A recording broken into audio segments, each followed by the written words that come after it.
Assalamualaikum warahmatullahi wabarakatuh. Waalaikumsalam warahmatullahi wabarakatuh.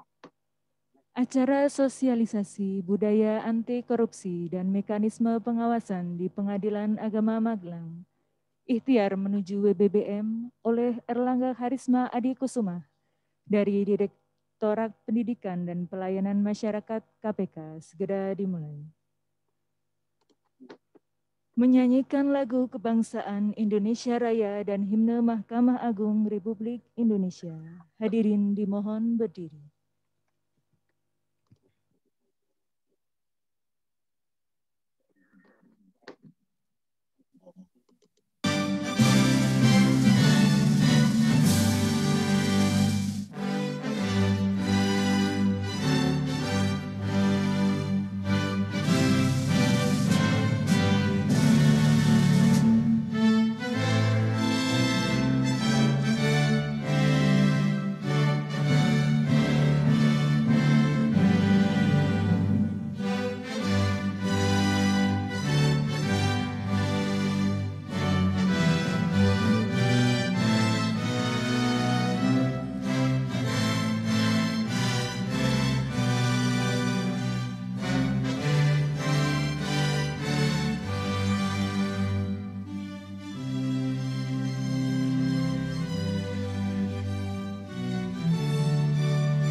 Hadirin disilakan duduk kembali.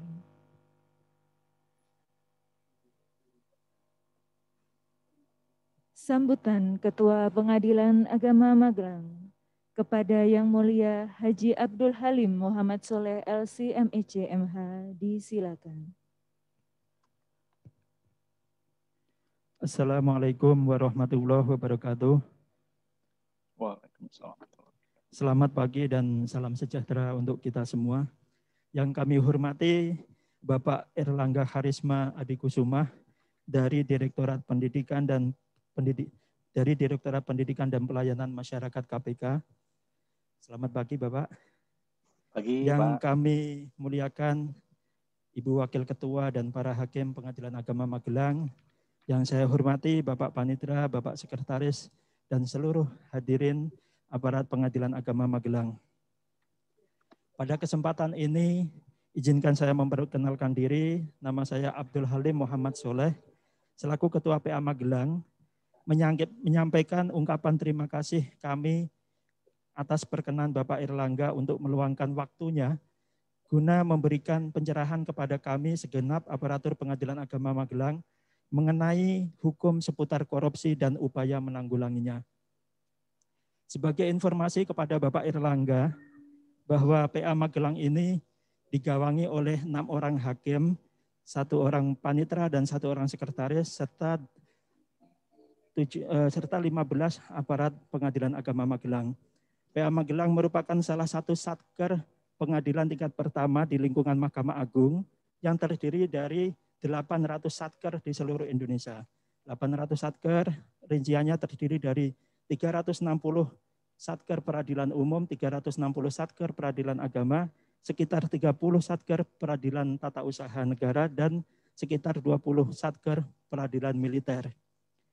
Kemudian yang kedua, kami informasikan kepada Bapak Erlangga bahwa pada tahun 2020, Mahkamah Agung mengajukan 450 satker untuk diusulkan WBK ke Kemenpan. Alhamdulillah dari 400 itu terjaring 94 satker, diantaranya PA Magelang yang secara resmi tanggal 21 Desember kemarin kami dianugerahi predikat WBK oleh Kemenpan melalui secara virtual. Capaian ini tentu sangat kami syukuri sebab dengan predikat WBK ini kami lebih dituntut untuk bersungguh-sungguh dalam memenuhi harapan masyarakat terhadap eksistensi instansi pemerintah yang bersih dari korupsi dan berorientasi kepada pelayanan masyarakat. Untuk itulah pada awal tahun 2021 ini kami berinisiatif untuk mengajukan permohonan kepada KPK agar memberikan penyuluhan seputar korupsi dan ragam jenisnya kepada kami sehingga kami lebih paham dan lebih mampu untuk mengidentifikasi dan mengantisipasinya. Secara singkat saya sampaikan kronologi dari acara ini. Sebelumnya saya berkonsultasi kepada Ketua Wadah Pegawai KPK Bapak Yudi Purnomo Harahap tentang keinginan kami untuk mendapatkan pemahaman seputar korupsi.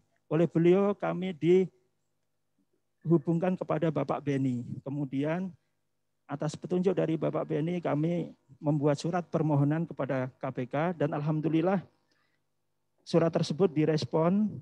Pada hari ini Bapak Erlangga berkenan memberikan penyuluhan kepada kami. Demikian yang bisa saya sampaikan sekilas tentang PA Magelang. Wabillahi taufik wal hidayah. Wassalamualaikum warahmatullahi wabarakatuh. Waalaikumsalam warahmatullahi wabarakatuh.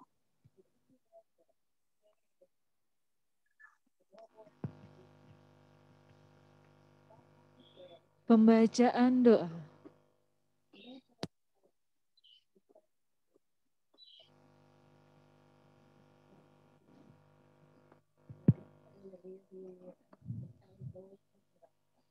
Bismillahirrahmanirrahim.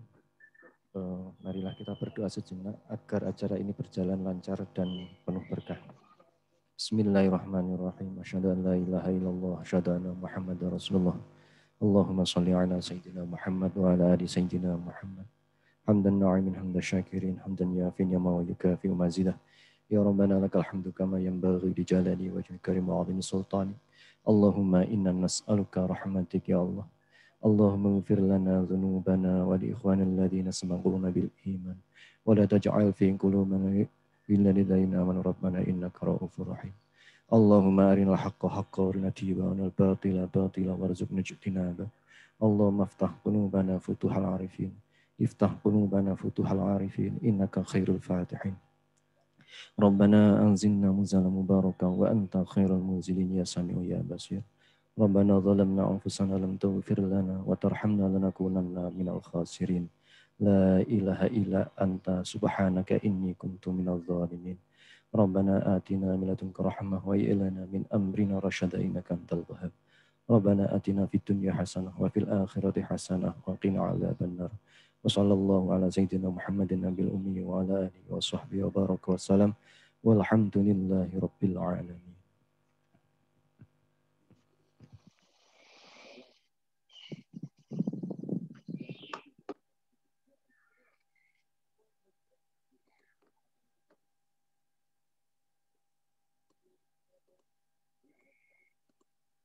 Pengadilan Agama Magelang, ikhtiar menuju WBBM. Saya selaku pemandu acara memohon maaf jika ada kekhilafan dalam menyampaikan acara ini. Untuk selanjutnya, acara kami serahkan kepada Ibu Wakil Ketua Pengadilan Agama Magelang selaku moderator untuk mengendalikan jalannya acara. Sekian, wassalamualaikum warahmatullahi wabarakatuh.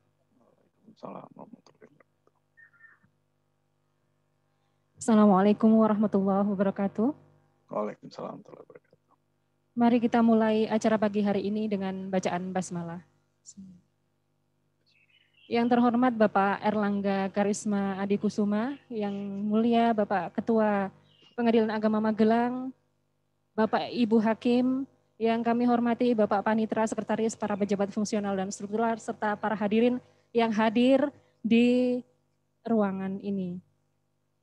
Bapak Erlangga, suatu kehormatan bagi kami Pak, karena seringkali kami dengar nama Bapak di acara pelatihan-pelatihan, tapi alhamdulillah hari ini kami dapat bertatap muka langsung dengan Bapak walaupun secara virtual ya Pak. Ya, Bu. Dan mudah-mudahan suatu saat bisa ketemu secara langsung Pak untuk memberikan ilmu kepada kami. Insya Allah Bu, kalau semuanya udah divaksin nanti. Iya. Jadi banyaknya operasi tangkap tangan atau OTT Pak di lembaga Mahkamah Agung, kemudian adanya banyak pendapat bahwa korupsi itu sudah mengakar pada masyarakat kita sehingga sudah membudaya, walaupun ada beberapa pihak juga yang tidak sepakat bahwa betul atau tidak sudah membudaya, karena berangkat lagi bahwa pengertian budaya itu apa gitu. Tapi paling tidak sudah banyak hal yang terjadi, apalagi OTT oleh KPK sendiri. Kemudian solusi yang ditawarkan banyak orang adalah meningkatkan integritas melalui penerapan kode etik. Akan tetapi juga dalam beberapa hal tidak maksimal karena tergantung pada pribadi masing-masing yang dipengaruhi oleh sekali lagi budaya hidup masing-masing ya Bapak. Kemudian dengan adanya predikat WBK yang sudah diberikan kepada kami oleh Kemenpan, yang nantinya sebagai bekal untuk menuju WBBM, maka hari ini kami menggelar kerjasama dengan KPK tentang sosialisasi budaya anti korupsi. Dari nanti kesempatan yang kami berikan kepada Bapak Erlangga selama kurang lebih 40 menit Pak untuk menyampaikan pemaparan, kemudian akan kami lanjutkan dengan tanya jawab. Kepada yang terhormat Bapak Erlangga Karisma Adi Kusuma, disilakan Bapak. Ya, baik. Terima kasih Ibu. Mohon izin tadi, jadi waktunya 40 menit ya Bu untuk pemaparan materi.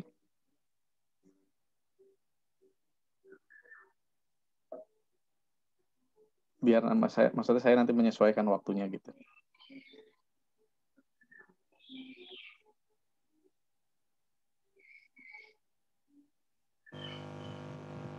Iya, jadi 40 menit Pak, pemaparan dari Bapak, kemudian kami lanjutkan dengan tanya jawab nanti. Oh oke, baik, siap. Berarti waktu saya sampai kurang lebih jam 10.20 ya untuk pemaparan. Iya Pak. Ya, baik. Baik, terima kasih.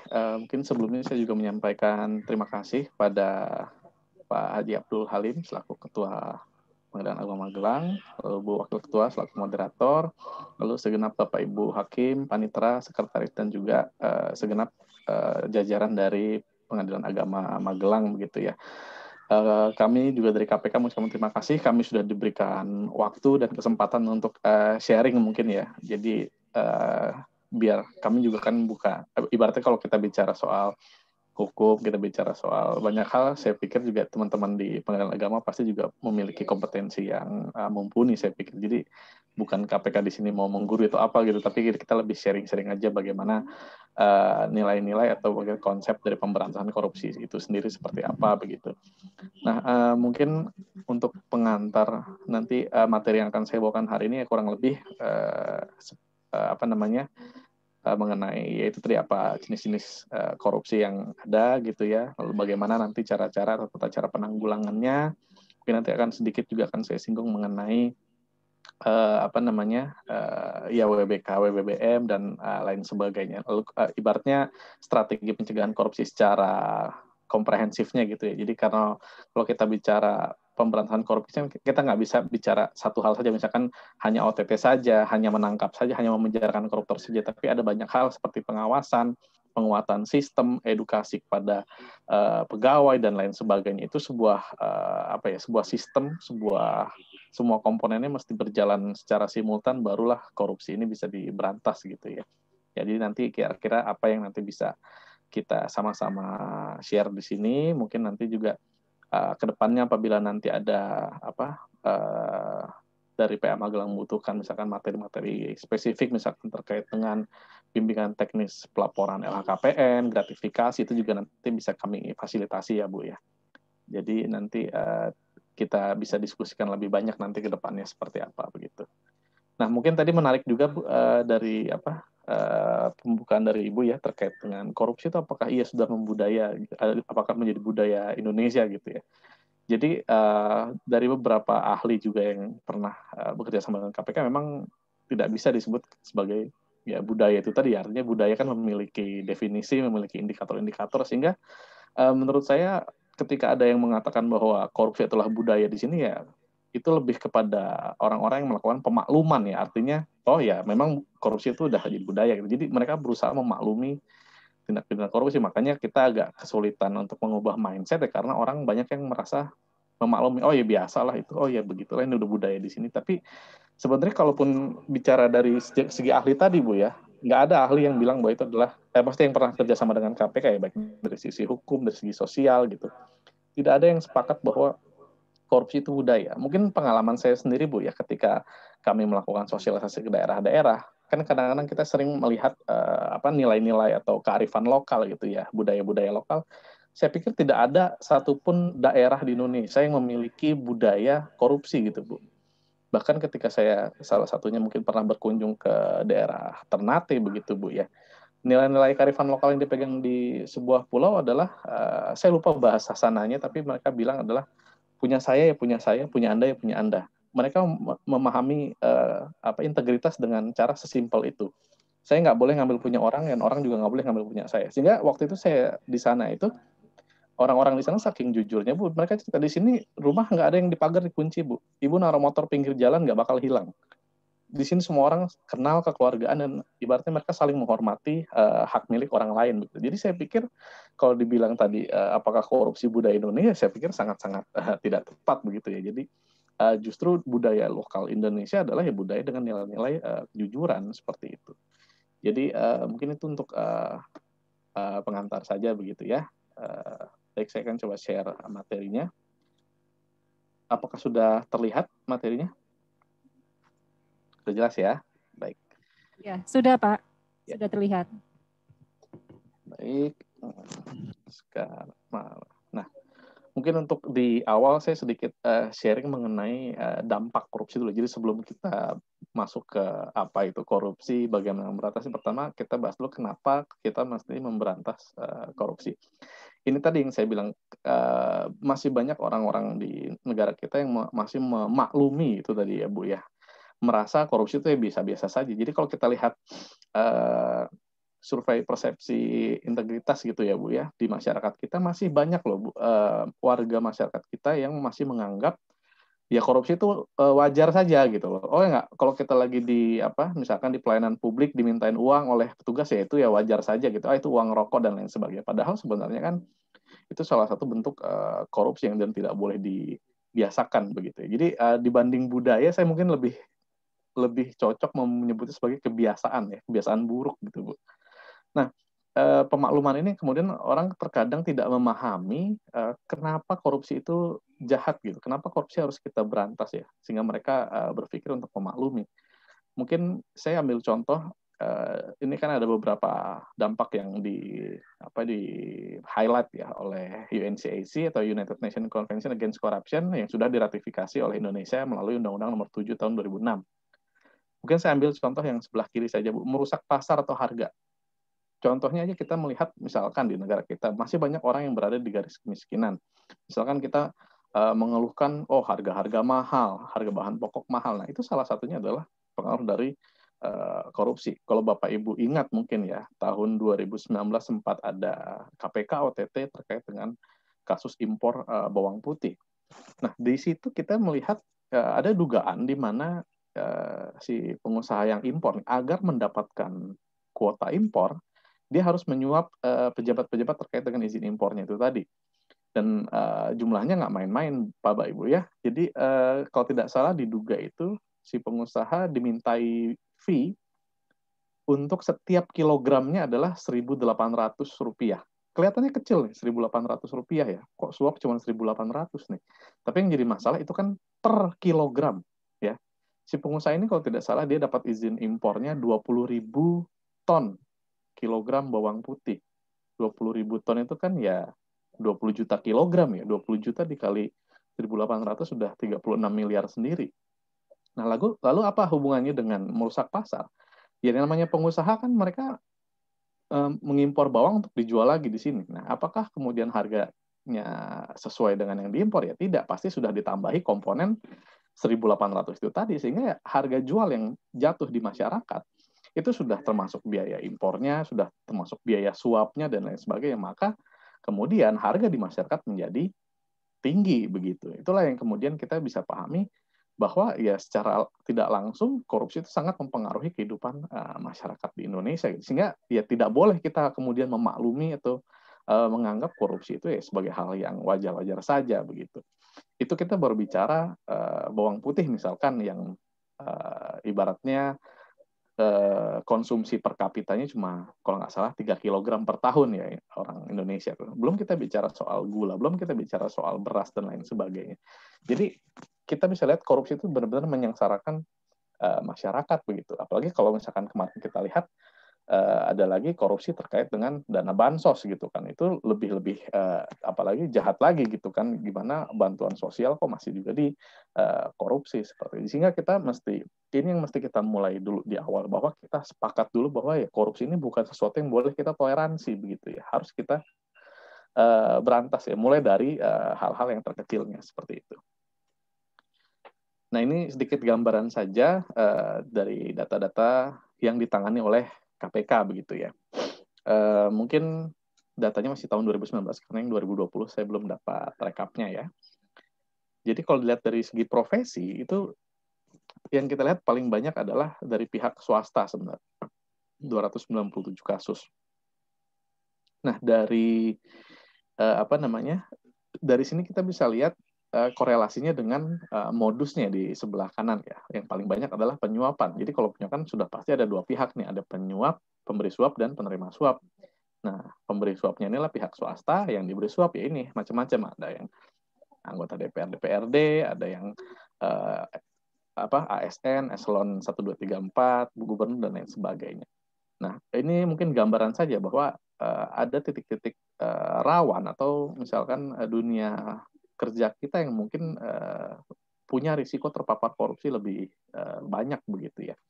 Apalagi kalau kita bekerja di bidang hukum, peradilan ya. Mungkin kalau kita lihat di sini juga kalau hakim ada 22 gitu ya, pengacara dan lain sebagainya.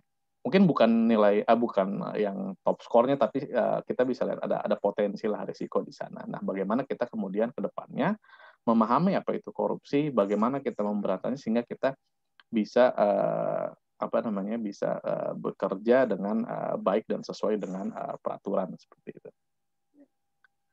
Nah, ini tadi merupakan jenis-jenis korupsi ya Bapak Ibu ya. Jadi mungkin kalau Bapak Ibu baca Undang-Undang Tipikor, Undang-Undang 31 tahun 99, itu sebenarnya ada kurang lebih 30 jenis ya. Ada 30 jenis perbuatan yang dianggap sebagai korupsi begitu. Jadi ada 30 jenis perbuatan yang diatur dalam 13 pasal.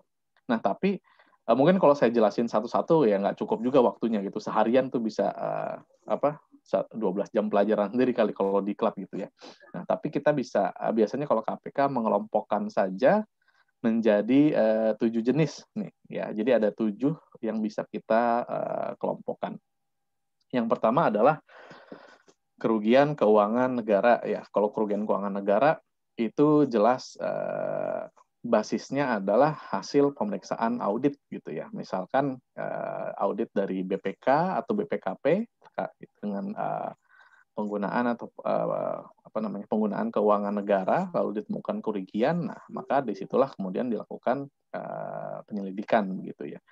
Jadi BPK atau BPKP ketika mereka melakukan audit lalu di dalam pemeriksaan yang mereka mendapatkan adanya indikasi kerugian keuangan negara, maka mereka akan melaporkan ke KPK atau ke aparat penegak hukum lain begitu. Jadi kalau untuk penanganan kasus tipikor kan sebenarnya bukan hanya KPK tapi juga bisa melalui Polri maupun dari Kejaksaan Agung begitu ya. Jadi tergantung nanti pembagian wewenangnya seperti apa.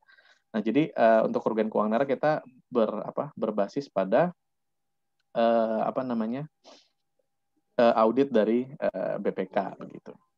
Lalu kemudian yang kedua ada suap menyuap gitu ya. Intinya kalau suap menyuap mungkin Bapak Ibu juga sudah paham mungkin ya definisinya, ada pemberi suap, ada penerima suap, yang intinya ada kesepakatan lah di antara pemberi dan penerima ini. Si pemberi memberikan sesuatu, lalu si penerima akan melakukan sesuatu gitu kan. Ya, yang tentunya tidak sesuai dengan kewajiban atau wewenangnya seperti itu. Jadi ibaratnya suap penyuap ini kan kita memberikan sesuatu dengan tujuan untuk agar si orang yang diberikan ini mau melakukan sesuatu untuk kita yang melanggar aturan gitu ya. Nah, kemudian yang ketiga ini adalah penggelapan dalam jabatan. Mungkin penggelapan itu kan ibaratnya kita mengambil sesuatu yang berada dalam penguasaan kita gitu ya. Kalau mencuri kan ya uangnya ada di rumah orang, uangnya milik orang, kita ambil tanpa izin. Kalau penggelapan kan barangnya sudah ada di kita secara sah, karena kita memang memiliki tugas untuk menguasai barang tersebut. Nah, mungkin saya ambil contoh paling gampang adalah misalkan bendahara gitu kan. Bendahara itu kan megang uang ya memang karena tugasnya, karena jabatannya dia diberikan amanah untuk memegang atau menguasai uang tersebut gitu kan, untuk dikelola. Nah, ketika dia mengambil uang tersebut untuk kepentingan pribadinya, itulah namanya penggelapan. Tapi mungkin yang di pasal-pasal penggelapan ini yang menarik adalah ada beberapa pasal di sana. Jadi tidak hanya orang yang mengambil uang dalam penguasaannya saja yang dianggap masuk dalam pasal-pasal penggelapan. Tapi ada juga ketika ada pihak-pihak yang mengetahui misalkan adanya penggelapan, tapi dia tidak melaporkan, atau misalkan dia tidak hanya mengambil uang juga, tapi juga misalkan menghancurkan barang bukti, menghancurkan laporan, menghancurkan pembukuan, menghilangkan bukti itu, menghilangkan catatan keuangan agar dia tidak bisa diperiksa, itu juga termasuk dalam pasal-pasal penggelapan seperti itu. Jadi nggak cuma kegiatan dia ngambil uangnya saja atau barangnya saja, tapi ketika dia menghancurkan barang bukti, catatan, memalsukan laporan, itu juga termasuk dalam penyalahgunaan wewenangnya seperti itu. Kemudian di nomor 4 ada pemerasan. Kalau suap penyuap tadi kan ada kesepakatan nih, yang ngasih sama yang menerima sama-sama sepakat gitu kan. Tapi kalau pemerasan ini bersifat satu pihak dari si pejabat, ya dia memaksa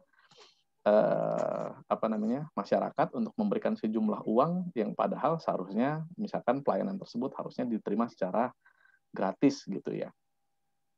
Jadi ada sifat pemaksaan dari satu pihak, yaitu pihak pejabatnya kalau di pemerasan. Kalau perbuatan curang itu lebih ke dalam konteks pengadaan biasanya. Misalkan kita markup harganya, atau misalkan dengan harga yang sama kita turunin speknya gitu kan. Nah, itu kurang lebih perbuatan curang seperti itu. Kemudian dalam konflik kepentingan dalam pengadaan kurang lebih sama ya dengan saya lupa asasnya dulu. Pokoknya kan hakim itu kan tidak boleh memeriksa terdakwa yang memiliki hubungan dengan dia gitu kan. Nah, sama dengan konteks konflik kepentingan juga, ketika kita menjadi panitia pengadaan atau PPK, kita tidak boleh kemudian ikut serta dalam pengadaan yang pesertanya memiliki hubungan afiliasi dengan kita, atau kita memiliki keuntungan apabila orang tersebut kita menangkan, seperti itu. Kemudian yang terakhir adalah gratifikasi. Nah, mungkin ini yang nanti akan saya lebih perdalam ya terkait dengan gratifikasi. Kalau yang lain kan saya pikir sudah jelas gitu ya ininya konteks dan itu. Tapi kalau gratifikasi mungkin masih banyak orang-orang yang belum memahami secara komprehensif apa sebenarnya gratifikasi, bagaimana gratifikasi yang boleh, gratifikasi yang dilarang, seperti itu ya, mana yang mesti dilaporkan, mana yang tidak gitu. Jadi kalau kita bicara gratifikasi, sebenarnya di undang-undang yang namanya gratifikasi ya semua jenis pemberian itu adalah gratifikasi gitu kan. Jadi salah kalau ketika dibilang bahwa KPK melarang yang namanya gratifikasi. Tidak ya. Jadi tidak semua gratifikasi itu dilarang. Jadi yang tidak boleh adalah yang di pasal 12B ini adalah 12B 12C ini adalah gratifikasi yang dianggap suap ya. Jadi kalau pemberian kalau pemberian secara umum ya nggak masalah gitu, kalau tidak ada konflik kepentingannya, tidak ada berkaitan dengan jabatan kita, itu tidak apa-apa gitu. Tapi gratifikasi yang dianggap suap ini ada dua indikatornya. Yang pertama adalah pemberian tersebut terkait dengan jabatan kita, ya. Jadi kalau pemberiannya ada hubungan dengan jabatannya, itu baru disebut dengan gratifikasi yang dianggap suap gitu ya. Yang kedua, selain dengan terkait dengan jabatan kita, adalah berlawanan dengan pelaksanaan tugas atau bertentangan dengan kewajiban kita. Jadi kalau pemberian itu dimaksudkan untuk menggerakkan kita, ya, untuk menggerakkan kita melakukan sesuatu yang tidak sesuai dengan aturan. Nah, itu yang disebut sebagai gratifikasi yang dianggap suap gitu. Ya, misalkan kalau kita diberikan hadiah oleh pasangan kita lagi ulang tahun, ya nggak masalah. Kalau pasangan sendiri kok. Kecuali misalkan saya jadi panitia pengadaan, istri saya pengusaha, istri saya ikut lelang di kantor saya, ya nggak boleh saya ikut pengadaan di situ atau menerima gratifikasi dari istri saya terkait dengan itu. Jadi makanya tetap meskipun itu keluarga kita sendiri, meskipun itu pasangan kita tetap melihat konteksnya ya. Konteksnya itu tadi berkaitan dengan jabatan kita. Yang kedua, berlawanan atau tidak dengan pelaksanaan tugas atau kewajiban kita. Jadi itu jenis gratifikasi yang dilarang. Nanti akan kita bahas lebih dalam. Nah, selain dari 7 jenis korupsi ini, ya mungkin Bapak Ibu nanti juga ada beberapa hal yang bisa dilihat lagi terkait dengan tindak pidana lain yang berkaitan dengan korupsi, begitu ya. Jadi ada contohnya ya merintangi proses pemeriksaan, memberikan keterangan palsu, gitu ya, tidak mau memberikan keterangan mengenai kekayaannya, membocorkan identitas pelapor dan lain sebagainya. Itu meskipun bukan tindak pidana korupsi, tapi bisa dipidana terkait dengan korupsi gitu ya. Mungkin kalau beberapa contoh yang pernah kita lihat, mungkin dalam kasusnya Pak Setia Novanto gitu ya. Jadi Pak Setia Novanto-nya terkait dengan korupsinya, tapi kita lihat juga bagaimana pengacara dan juga dokternya kemudian divonis juga terkait dengan tindak pidana lain, yaitu merintangi proses pemeriksaan, seperti itu.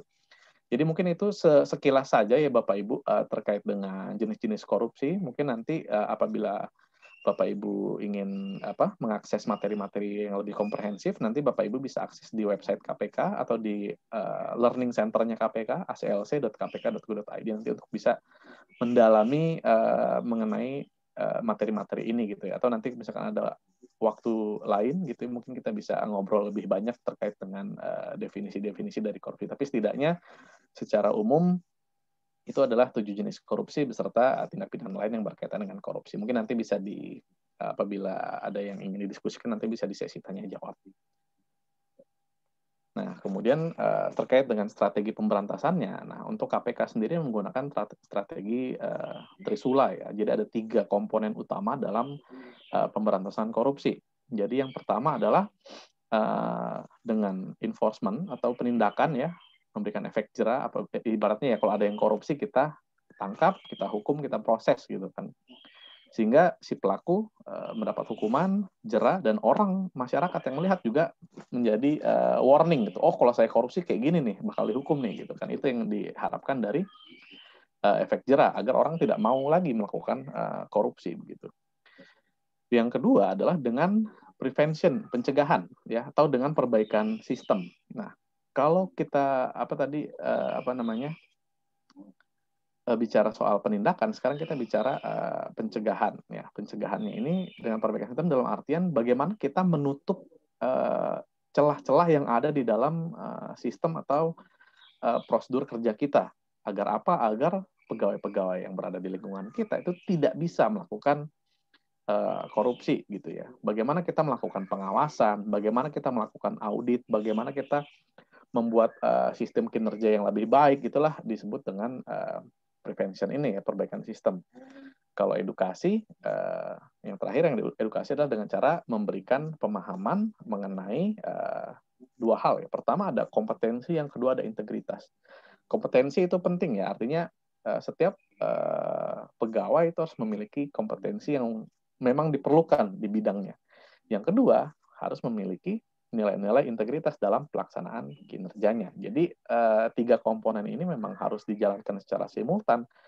Nggak bisa kalau kita bilang, kalau ada koruptor hukum mati aja, ya hukuman saja itu tidak cukup ya, nggak akan menyelesaikan masalah itu.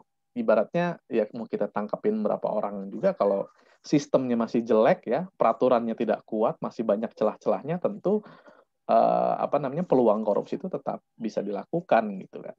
Yang ketiga juga harus dengan edukasi juga. Jadi ini yang kemudian kita coba dorong ke masyarakat, ke lembaga negara, bagaimana kita semua melakukan 3 komponen ini, yang kemudian ditambah dengan partisipasi dari masyarakat gitu ya. Bagaimana masyarakat juga turut mengawasi, turut mengawal jalannya pemerintahan, melaporkan dugaan tindak pidana korupsi, dan memberikan saran-saran terkait dengan perbaikan gitu ya. Misalkan kita di Pengadilan Agama Magelang gitu ya, selain kita memperbaiki sesuai dengan misalkan komponen-komponen ZIWBK misalkan ya, WBBM, ya, terus juga tidak salahnya kita juga meminta saran dari masyarakat, kira-kira dari pelayanan PA Magelang apa sih yang masih kurang gitu. Bagaimana kami bisa meningkatkan pelayanan kita gitu kan. Jadi ada partisipasi dari masyarakat yang kita libatkan seperti itu, sehingga kalau memang kinerja kita baik, itu sudah dari 2 perspektif, baik dari kita sendiri maupun dari pihak luar seperti itu.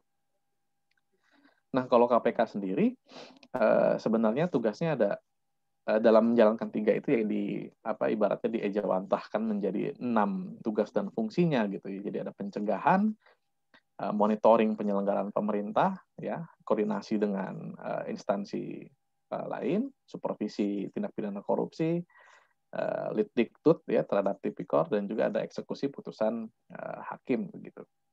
Tapi kembali lagi ya, untuk Undang-Undang Tipikor itu kan pemberantasan korupsi tidak hanya milik KPK, tapi milik KPK, Kejaksaan, Polisi, dan juga instansi-instansi lain yang terkait seperti itu.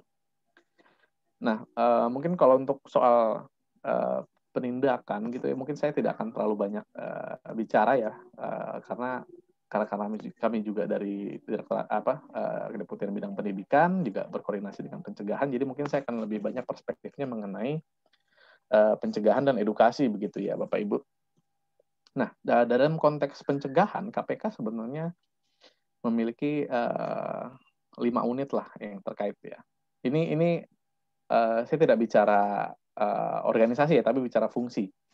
Nah, jadi fungsinya ada fungsi pelaporan gratifikasi, LHKPN, fungsi litbang, dan pendidikan anti korupsi. Nah, bagaimana Kemudian KPK mendorong para penyelenggara negara untuk melakukan pelaporan gratifikasi, pelaporan LHKPN. Kami juga melakukan kajian dan memberikan rekomendasi terhadap perbaikan gitu ya terhadap lembaga-lembaga negara dan melakukan pendidikan anti korupsi. Ya contohnya seperti kita lakukan di saat ini ya gitu ya. Jadi KPK juga saat ini sedang bergerak di bidang pendidikan ini. Salah satunya kita ingin coba masuk dalam pendidikan dan pelatihan ASN gitu. Salah satunya kita sedang mencoba juga bagaimana kita bisa masuk ke diklatnya Mahkamah Agung ya, misalkan ke pengadilan gitu ya, hakim, panitera dan lain sebagainya. Sehingga diharapkan ke depannya tidak lagi insidentil seperti ini ya Bapak Ibu, tapi sudah terstruktur jadwalnya untuk terkait dengan diklat ASN, terkait dengan peningkatan kapasitas dan lain sebagainya. Nanti akan kita coba bagaimana, mudah-mudahan sih ke depannya akan bisa ada kerjasama yang lebih erat gitu ya terkait dengan pendidikan dan pencegahan korupsi dengan KPK dan Mahkamah Agung seperti itu.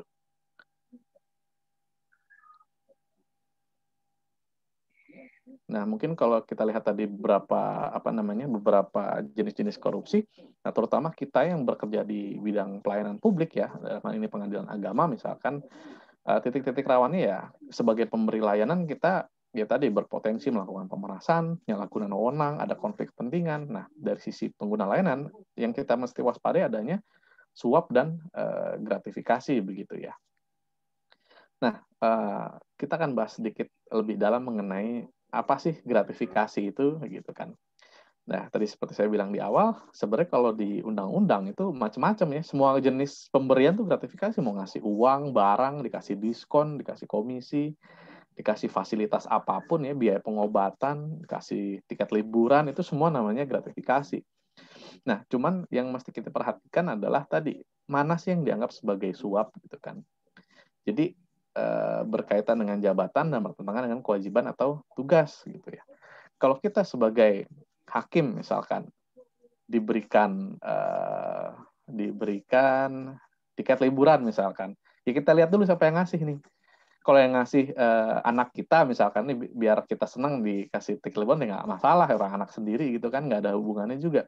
Tapi kalau yang ngasih adalah pihak yang berperkara di pengadilan, nah lain hal nih, mesti lihat dulu nih berkaitan dengan jabatan kita. Nah, paling gampangnya sih ya kita balik aja nih pernyataannya. Ketika kita dikasih sesuatu, kita lihat kan, kalau saya tidak menjabat sebagai hakim misalkan, saya dikasih nggak nih? Kalau saya bukan panitera pengadilan, saya dikasih nggak? Gitu kan? Apa kalau saya diem di rumah doang, nggak kerja di pengadilan, saya dikasih nggak? Kalau enggak, ya berarti itu terkait dengan jabatan gitu ya. Saya pikir baik dari segi hukum, dari segi agama itu semua sudah clear ya. Mungkin ada hadisnya juga kalau tidak salah dulu saya pernah membaca gitu ya, bagaimana ketika seorang hamil ya pengumpul zakat menerima hadiah dari salah satu pemberi zakat gitu. Ya kan pertanyaan Rasulullah cuma satu ya, kalau kamu di rumah doang, diem, nggak kerja, ngumpulin zakat, apakah kamu dikasih itu hadiah gitu kan? Maka disuruh kembalikan gitu kan. Jadi sama juga dengan konsep gratifikasi kita gitu ya. Kalau kita bukan memegang jabatan ini, saya dikasih nggak gitu?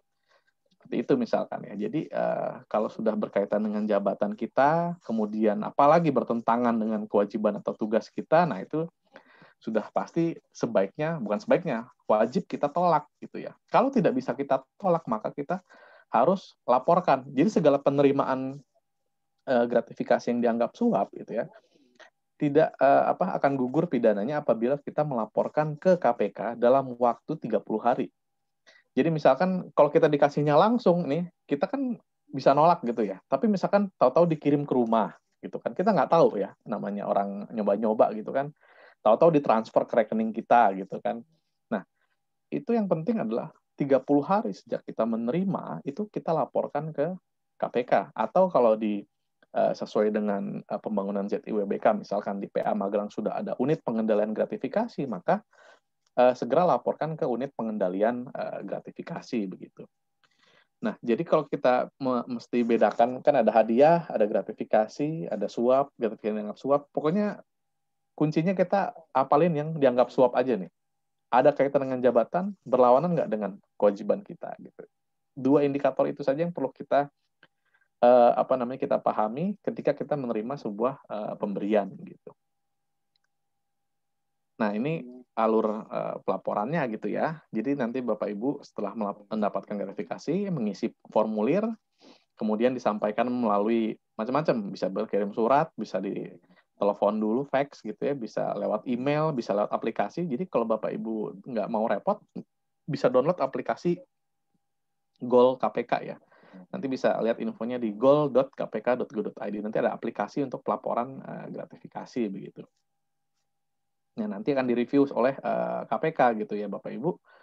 Jadi nanti kadang-kadang kita ragu nih, ini gratifikasi bukan ya gitu ya. Boleh nggak saya terima ya? Nah, jangan kita yang menentukan ya. Biarlah sesuai undang-undang KPK nanti yang menentukan. Jadi dilaporkan saja ke KPK. Nanti KPK menentukan apakah gratifikasi ini boleh diterima atau ternyata dianggap sebagai gratifikasi yang tidak boleh diterima gitu. Nah, kalau ketika tidak boleh diterima, ada beberapa hal yang bisa dilakukan oleh KPK. Nanti misalkan dirampas untuk negara, misalkan terkait dengan uang atau barang yang berharga gitu ya. Nah, kalau misalkan pemberiannya cuma sebatas seperti misalkan makanan gitu yang bisa busuk dan lain sebagainya, biasanya akan kita minta untuk diberikan ke orang-orang yang lebih berhak. Misalkan diberikan ke orang yang tidak mampu, diberikan ke pegawai dasar atau dan lain sebagainya. Jadi macam-macam ya Bapak Ibu. Tapi yang penting nanti jangan kita yang berinisiatif menilai gitu ya. Biarlah UPG dan KPK yang nanti menilai gratifikasinya. Nah, kemudian contoh-contohnya yang ada juga gratifikasi yang tidak perlu dilaporkan gitu ya. Jadi kalau misalkan terkait dengan hidangan atau sajian, misalkan kita lagi di acara diundang gitu ya, dikasih makanan, ya nggak masalah gitu ya. Apalagi kalau hidangannya prasmanan, ibaratnya semua orang dapat, ya nggak masalah. Tapi yang perlu kita lihat juga kalau kita diundang, misalkan yang paling sering nih, misalkan kita auditor deh. Auditor itu kalau lagi ngaudit pasti perlakuannya beda sama orang lain. Biasanya misalkan lagi audit lagi datang nih ke kantor, yang lain makannya nasi box, auditor pasti ditanyain, Pak mau makan apa Pak? Mau minum apa Pak? Pokoknya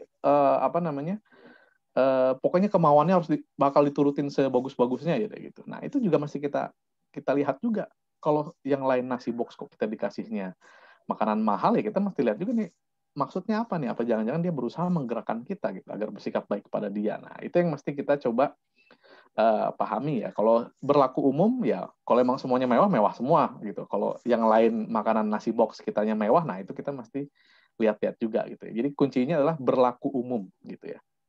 Sama seperti misalkan kita mendapatkan goodie bag gitu kan dalam seminar gitu ya. Kalau semuanya sama ya nggak masalah. Tapi kalau kita dibedakan karena ada jabatan kita, nah itu yang mesti kita hati-hati. Dan terkait dengan misalkan sumbangan, musibah itu juga tidak perlu dilaporkan seperti itu. Nanti untuk lebih jelasnya Bapak Ibu bisa akses materi-materi KPK terkait dengan gratifikasi. Kemudian terkait dengan LHKPN ya Bapak Ibu, kebetulan kan kalau di pengadilan ini banyak penyelenggara negara ya. Jadi kalau LHKPN itu sesuai dengan undang-undang penyelenggaraan negara yang bersih dan bebas dari KKN, itu wajib lapor LHKPN adalah penyelenggara negara. Nah, menurut Undang-Undang Undang-Undang 28 tahun 99 itu ada beberapa macam penyelenggara negara ya. Ada pejabat negara pada lembaga tertinggi, lembaga tinggi, menteri, gubernur, hakim, pejabat negara lain sesuai dengan peraturan UU, dan pejabat lain yang memiliki fungsi strategis. Nah, pejabat yang memiliki fungsi strategis ini kalau kita lihat di penjelasannya, ya ada direksi atau komisaris atau struktural pada BUMN, BUMD, BI gitu ya, pimpinan perguruan tinggi negeri, pejabat eselon 1 gitu ya, jaksa, penyidik, panitera pengadilan, dan pimpinan proyek gitu ya, mungkin PPK dan lain sebagainya. Nah, artinya kalau kita masuk dalam kategori sini, maka kita wajib melaporkan LHKPN ya, laporan harta kekayaan penyelenggara negara. Nah, cara lapornya apa? Nanti sekarang biar kalau dulu kan ngisinya masih pakai formulir manual. Nah, kalau sekarang sudah pakai web base, jadi Bapak Ibu tinggal daftar saja ya melalui email. Nanti akan diberikan username dan password. Nanti tinggal login, isi datanya sesuai dengan yang kita miliki gitu kan. Nanti akan diverifikasi lengkap tidak lengkap. Nanti kalau ada yang tidak lengkap akan kita minta untuk lengkapi seperti itu. Nah, mungkin untuk untuk bicara pemberantasan korupsi. Nah, kenapa sih kita mendorong yang namanya ZIWBK dan pencegahan berbasis perbaikan sistem? Nah, kita bisa belajar dari sejarahnya Denmark ya. Denmark itu kan skor CPI-nya atau Corruption Perception Index-nya itu nilainya 90 di tahun 2016. Kalau nggak salah tahun kemarin dia nilainya kurang lebih 89 atau berapa saya lupa. Tapi tetap peringkat awal lah. Nah, perbandingan dengan Indonesia itu nilainya 40 ya. Mereka 90 dari 100, kita 40 dari 100 ya. Masih jauh, tapi kalau kita lihat grafiknya Indonesia terus naik sih. Dari tahun 98 ke sekarang tuh dari nilai 20 sampai ke 40 ya lumayan naik terus gitu kan, mudah-mudahan naik terus. Nah, apa sih sebenarnya yang dilakukan oleh Denmark ya? Ya. Jadi kalau kita lihat dari grafiknya nih, Denmark itu kan korupsinya mulai menurun di tahun 1741 sampai 1930. Nah, kenapa itu turun? Nah, ternyata yang mereka lakukan adalah mereka pertama mengkriminalisasi tindakan suap. Ya, mungkin karena mereka merasa suapnya adalah biangnya korupsi. Kalau kita lihat tadi di statistik KPK juga kan sebenarnya paling banyak tuh kasusnya adalah suap gitu ya. Jadi tidak hanya bisa melalui sistem represif saja, tapi harus melakukan perbaikan ya. Ada tadi perbaikan hukum acara pidana, hukum pidana, terus reformasi birokrasi, ada kebebasan berpendapat dan juga informasi publik ya untuk pers. Makanya di salah satu komponen ZIWBK kan ada keterbukaan informasi publik itu salah satu komponen yang penting juga memang. Kemudian bagaimana diperkenalkannya audit, laporan kinerja dan lain sebagainya. Sehingga kita lihat dengan cara ini mereka berhasil menurunkan korupsi ya lumayan signifikan kan sampai sekarang mereka sebagai negara ibaratnya negara yang sistem pemberantasan korupsinya paling baik gitu. Ini merupakan suatu bukti bahwa itu tadi represif saja, hukuman saja, penjara, OTT itu nggak cukup ya, harus ada perbaikan sistem. Maka dari itu sebagai organisasi baik itu KPK, Mahkamah Agung dan sebagainya juga penting melakukan reformasi birokrasi dari perbaikan sistem kinerja, peningkatan kapasitas pegawai dan lain sebagainya. Nah, terkait dengan strategi nasionalnya, jadi salah satunya mungkin kita lihat saja di poin nomor 5 ya. 5 dan di nomor 11 juga ada ya. Jadi yang penting dalam strategi, jadi kan pemerintah membentuk Stranas PK nih, Strategi Nasional Pencegahan Korupsi yang berkolaborasi dari berbagai macam lembaga negara gitu ya. Salah satunya KPK gitu ya. Ada hal-hal terkait dengan penerapan manajemen anti suap di pemerintah. Ada juga penguatan pelaksanaan reformasi birokrasi dan juga perbaikan tata kelola sistem peradilan gitu ya. Nah, itu yang kemudian bagaimana kita mentransformasikan nilai-nilai tersebut ke organisasi kita begitu ya. Bagaimana kita meningkatkan pengawasan, akuntabilitas, kelembagaan dan lain sebagainya. Ini nanti Bapak Ibu bisa baca di keputusan Ketua Mahkamah Agung ya, nomor 58 garing KMK SK 3 2019. Nah, di situ sudah ditulisin semua lah Bapak Ibu ya, komponen-komponen pembangunan ZIWBK. Komponen pengungkitnya apa, hasilnya apa ya. Setidaknya kita bisa lihat, mungkin saya akan langsung fokus ke tujuan akhirnya saja ya. Jadi output yang diharapkan adalah bagaimana dengan ZIWBK ini, pertama, terjadinya peningkatan pelayanan publik. Ya. Yang kedua, pemerintahan yang bebas dari korupsi, kolusi, dan nepotisme. Kalau kita bicara KKN, artinya kita tadi bicara bagaimana pelaksanaan kinerja di Pengadilan Agama Magelang bebas dari korupsi ya. Tidak ada pegawai yang melakukan tindakan-tindakan atau perbuatan yang dilarang atau dianggap sebagai korupsi. Tapi di selain itu kita lihat adalah peningkatan pelayanan publik. Nah, pelayanan publik ini kita nggak bicara soal korupsi ya. Kita bicara soal bagaimana kita tepat waktu dalam melaksanakan kinerja. Bagaimana pelayanan publik kita tepat guna gitu. Bagaimana pelayanan publik kita sesuai dengan peraturan. Bagaimana masyarakat mendapatkan kemudahan dalam mengurus pelayanan publik. Jadi selain tadi nilai-nilai integritas atau korupsi, tapi juga ada peningkatan pelayanan publik. Bagaimana kita memberikan pelayanan yang terbaik bagi masyarakat gitu ya. Nah, mungkin karena waktunya sudah habis, nanti mungkin kita akan lebih banyak di diskusi saja gitu ya. Mungkin jadi yang saya ingin pesankan juga adalah jangan sampai kita terjebak pada pemenuhan syarat ZIWBK tanpa melihat esensinya gitu. Jadi selain kita pertama kan kalau kita lihat di keputusan Ketua Mahkamah Agung itu kalau nggak salah ada lebih dari 20 komponen ya. Ada misalkan pembentukan UPG, pelaporan LHKPN, ada keterbukaan informasi publik gitu, ada peningkatan kapasitas SDM dan lain sebagainya. Itu penting semua dilakukan, tapi jangan sampai kita terpaku pada pemenuhan syarat saja gitu. Jadi mungkin pernah kita temui juga beberapa instansi gitu ya. Secara dokumen ZIWBK-nya bagus dia. Jadi dia sudah diberikan penghargaan juga ZIWBK-nya. Tapi kalau kita lihat secara real, misalkan contoh waktu itu kita lihat UPG-nya, unit pengendalian gratifikasinya, ya organisasinya ada. Tapi secara kita lihat di lapangan, ya UPG ini ruangan aja nggak punya, orangnya juga masih rangkap-rangkap dan lain sebagainya, dan tidak secara benar melakukan pelaporan gratifikasi gitu ya. Jadi saya pikir mindset-nya kita mesti ubah, jangan kita terpaku pada komponen pembentuk itunya, tapi bagaimana kita secara real di kehidupan kita, dalam pekerjaan kita sehari-hari, kita menerapkan nilai-nilai integritas gitu. Jangan sampai kita secara dokumen kita melaporkan gratifikasi, tapi misalkan secara real tidak ya. Saya harap, mudah-mudahan kalau di Pengadilan Agama Magelang, saya percaya pasti sesuai lah ya antara dokumen dengan dunia nyatanya.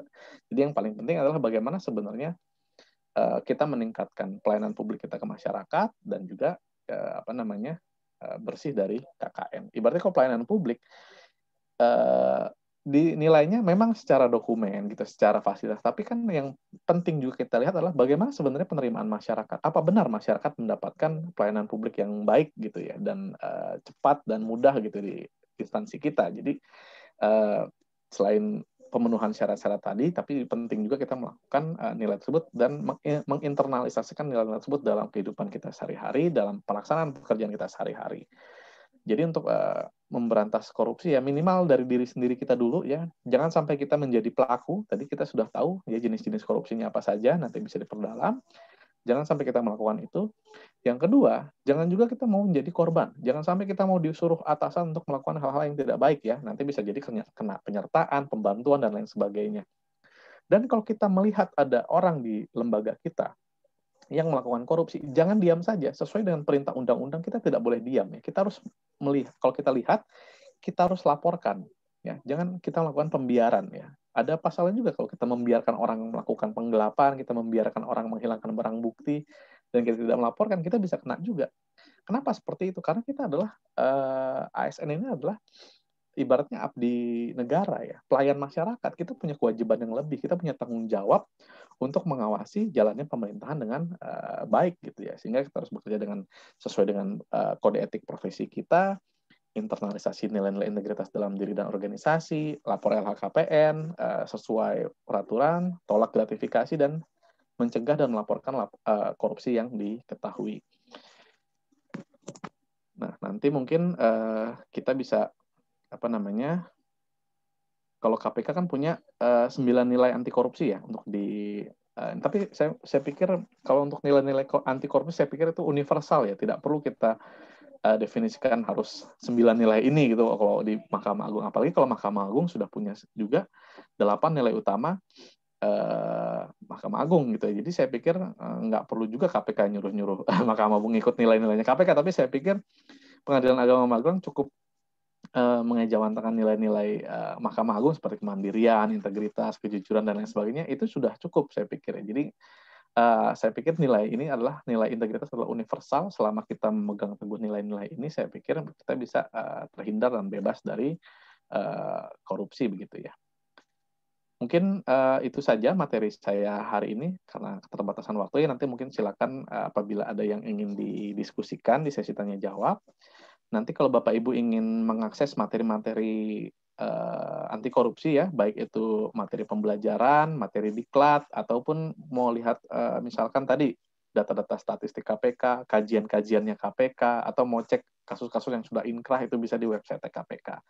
Jadi kalau aclc.kpk.go.id ini adalah Anti Corruption Learning Center-nya KPK. Jadi kalau Bapak Ibu ingin akses materi-materi edukasi, ya ada e-learning-nya, silakan ke sini. Kalau ACCH itu Anti Corruption Clearing House. Jadi di situ ada data-data KPK, buku-buku KPK, jurnal-jurnal penelitian KPK, gitu ya. Itu ada di ACCH. Nanti dua website ini silakan diakses dan materinya bisa bebas untuk di-download seperti itu ya. Mungkin itu materi dari saya. Mungkin mohon maaf apabila belum bisa memenuhi ekspektasi dari Bapak Ibu. Nanti silahkan apabila ada yang ingin didiskusikan di sesi tanya jawab, saya masih ada waktu sampai akhir kegiatan. Atau nanti kalau misalkan di sesi tanya jawab tidak cukup juga, nanti silahkan kontak saya secara langsung. Bisa juga kita diskusi nanti di luar jam pelatihan ini. Mungkin itu dari saya. Sekali lagi saya ucapkan terima kasih kepada Bapak Ibu semua atas atensinya. Dan mohon maaf apabila ada kekurangan yang kami lakukan. Kemudian saya kembalikan ke Ibu Moderator. Terima kasih Bapak Erlangga. Pemaparan yang sangat mencerahkan Pak. Banyak masukan bagi kami, tapi ada beberapa hal mungkin yang lebih detail yang menjadi permasalahan di Satker kami. Maka dari itu kami buka termin pertanyaan. Untuk termin pertama, untuk 2 penanya, silakan. Diawali dari Bapak Ketua. Terima kasih Bapak. Ini materinya sangat mencerahkan bagi kami. Ini pertama kali Pak, terus terang.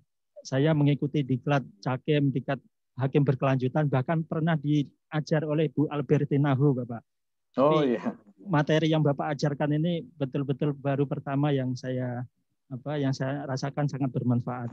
Ada beberapa hal yang mau saya tanyakan Bapak, tapi mungkin terbatasnya waktu, mungkin kawan-kawan yang lain juga akan ada bertanya. Saya mungkin akan membatasi di 2 pertanyaan saja. Yang pertama, di kalangan hakim di seluruh Indonesia, Bapak, kami punya image yang sudah menjadi keyakinan kami, karena image itu terjadi berulang-ulang, bahwa apabila ada hakim dilaporkan, untuk meskipun ia tidak salah atau meskipun laporan itu belum tentu benar, tetapi hakim tersebut secara moral dan di mata pimpinan sudah jatuh duluan grade-nya, mengalami degradasi gitu. Nah, bagaimana kalau seandainya ada hakim yang dilaporkan untuk sesuatu yang tidak diperbuatnya, terutama untuk perkara-perkara di pengadilan yang perkaranya padat, satu bulan bisa 300 perkara, 400 perkara, sehingga sidangnya sangat cepat dan ada pihak-pihak yang tidak puas suka melaporkan gitu. Padahal kita sudah bekerja sesuai koridor, tetapi laporan itu kadang menyudutkan nama baik hakim. Itu bagaimana tindakan kami? Apakah kami klarifikasi cara klarifikasinya dan bagaimana? Kemudian yang kedua, mengenai komponen pelaporan LHKPN, alhamdulillah di awal Januari ini PA Magelang dari 15 wajib lapor LHKPN, kalau tidak salah per hari ini sudah 12 yang melaporkan LHKPN, jadi sisa 3 lagi Bapak. Kemarin termasuk itu menjadi konsen dari kebijakan kami setelah memperoleh WBK, LHKPN Januari sudah harus rampung. Nah, kemudian yang ingin saya tanyakan, di LHKPN itu ada kolom namanya kolom hibah. Sekilas saya cerita, saya sebagai hakim punya istri hanya sebagai ibu rumah tangga. Tetapi istri saya yang tidak bekerja ini tiap bulan mendapatkan tambahan tunjangan dari mertua saya. Tunjangan itu sifatnya rutin dan masuk ke rekening saya yang satu lagi. Nah, saya bingung apakah ini bagian dari yang harus dilaporkan dalam bentuk dalam bentuk hibah, kita kumulasi satu jumlah selama 12 bulan, atau ini masuk pendapatan istri yang harus ada wajib pajaknya, karena ini murni pemberian dari orang tua istri per bulan, melihat keadaan saya yang bekerja pindah-pindah, jadi mertua membantu gitu. Terima kasih Bapak. Ya, baik. Ini saya jawab dulu atau dikumpulin dulu pertanyaannya, Pak, Bu? Kami tawarkan Bapak mau dijawab dulu atau dilanjutkan dengan pertanyaan yang dari yang lain? Mungkin atau dua orang kali ya Bu ya? Oh iya. Silakan ya Bapak Ibu yang lain. Izin Pak Erlangga ya.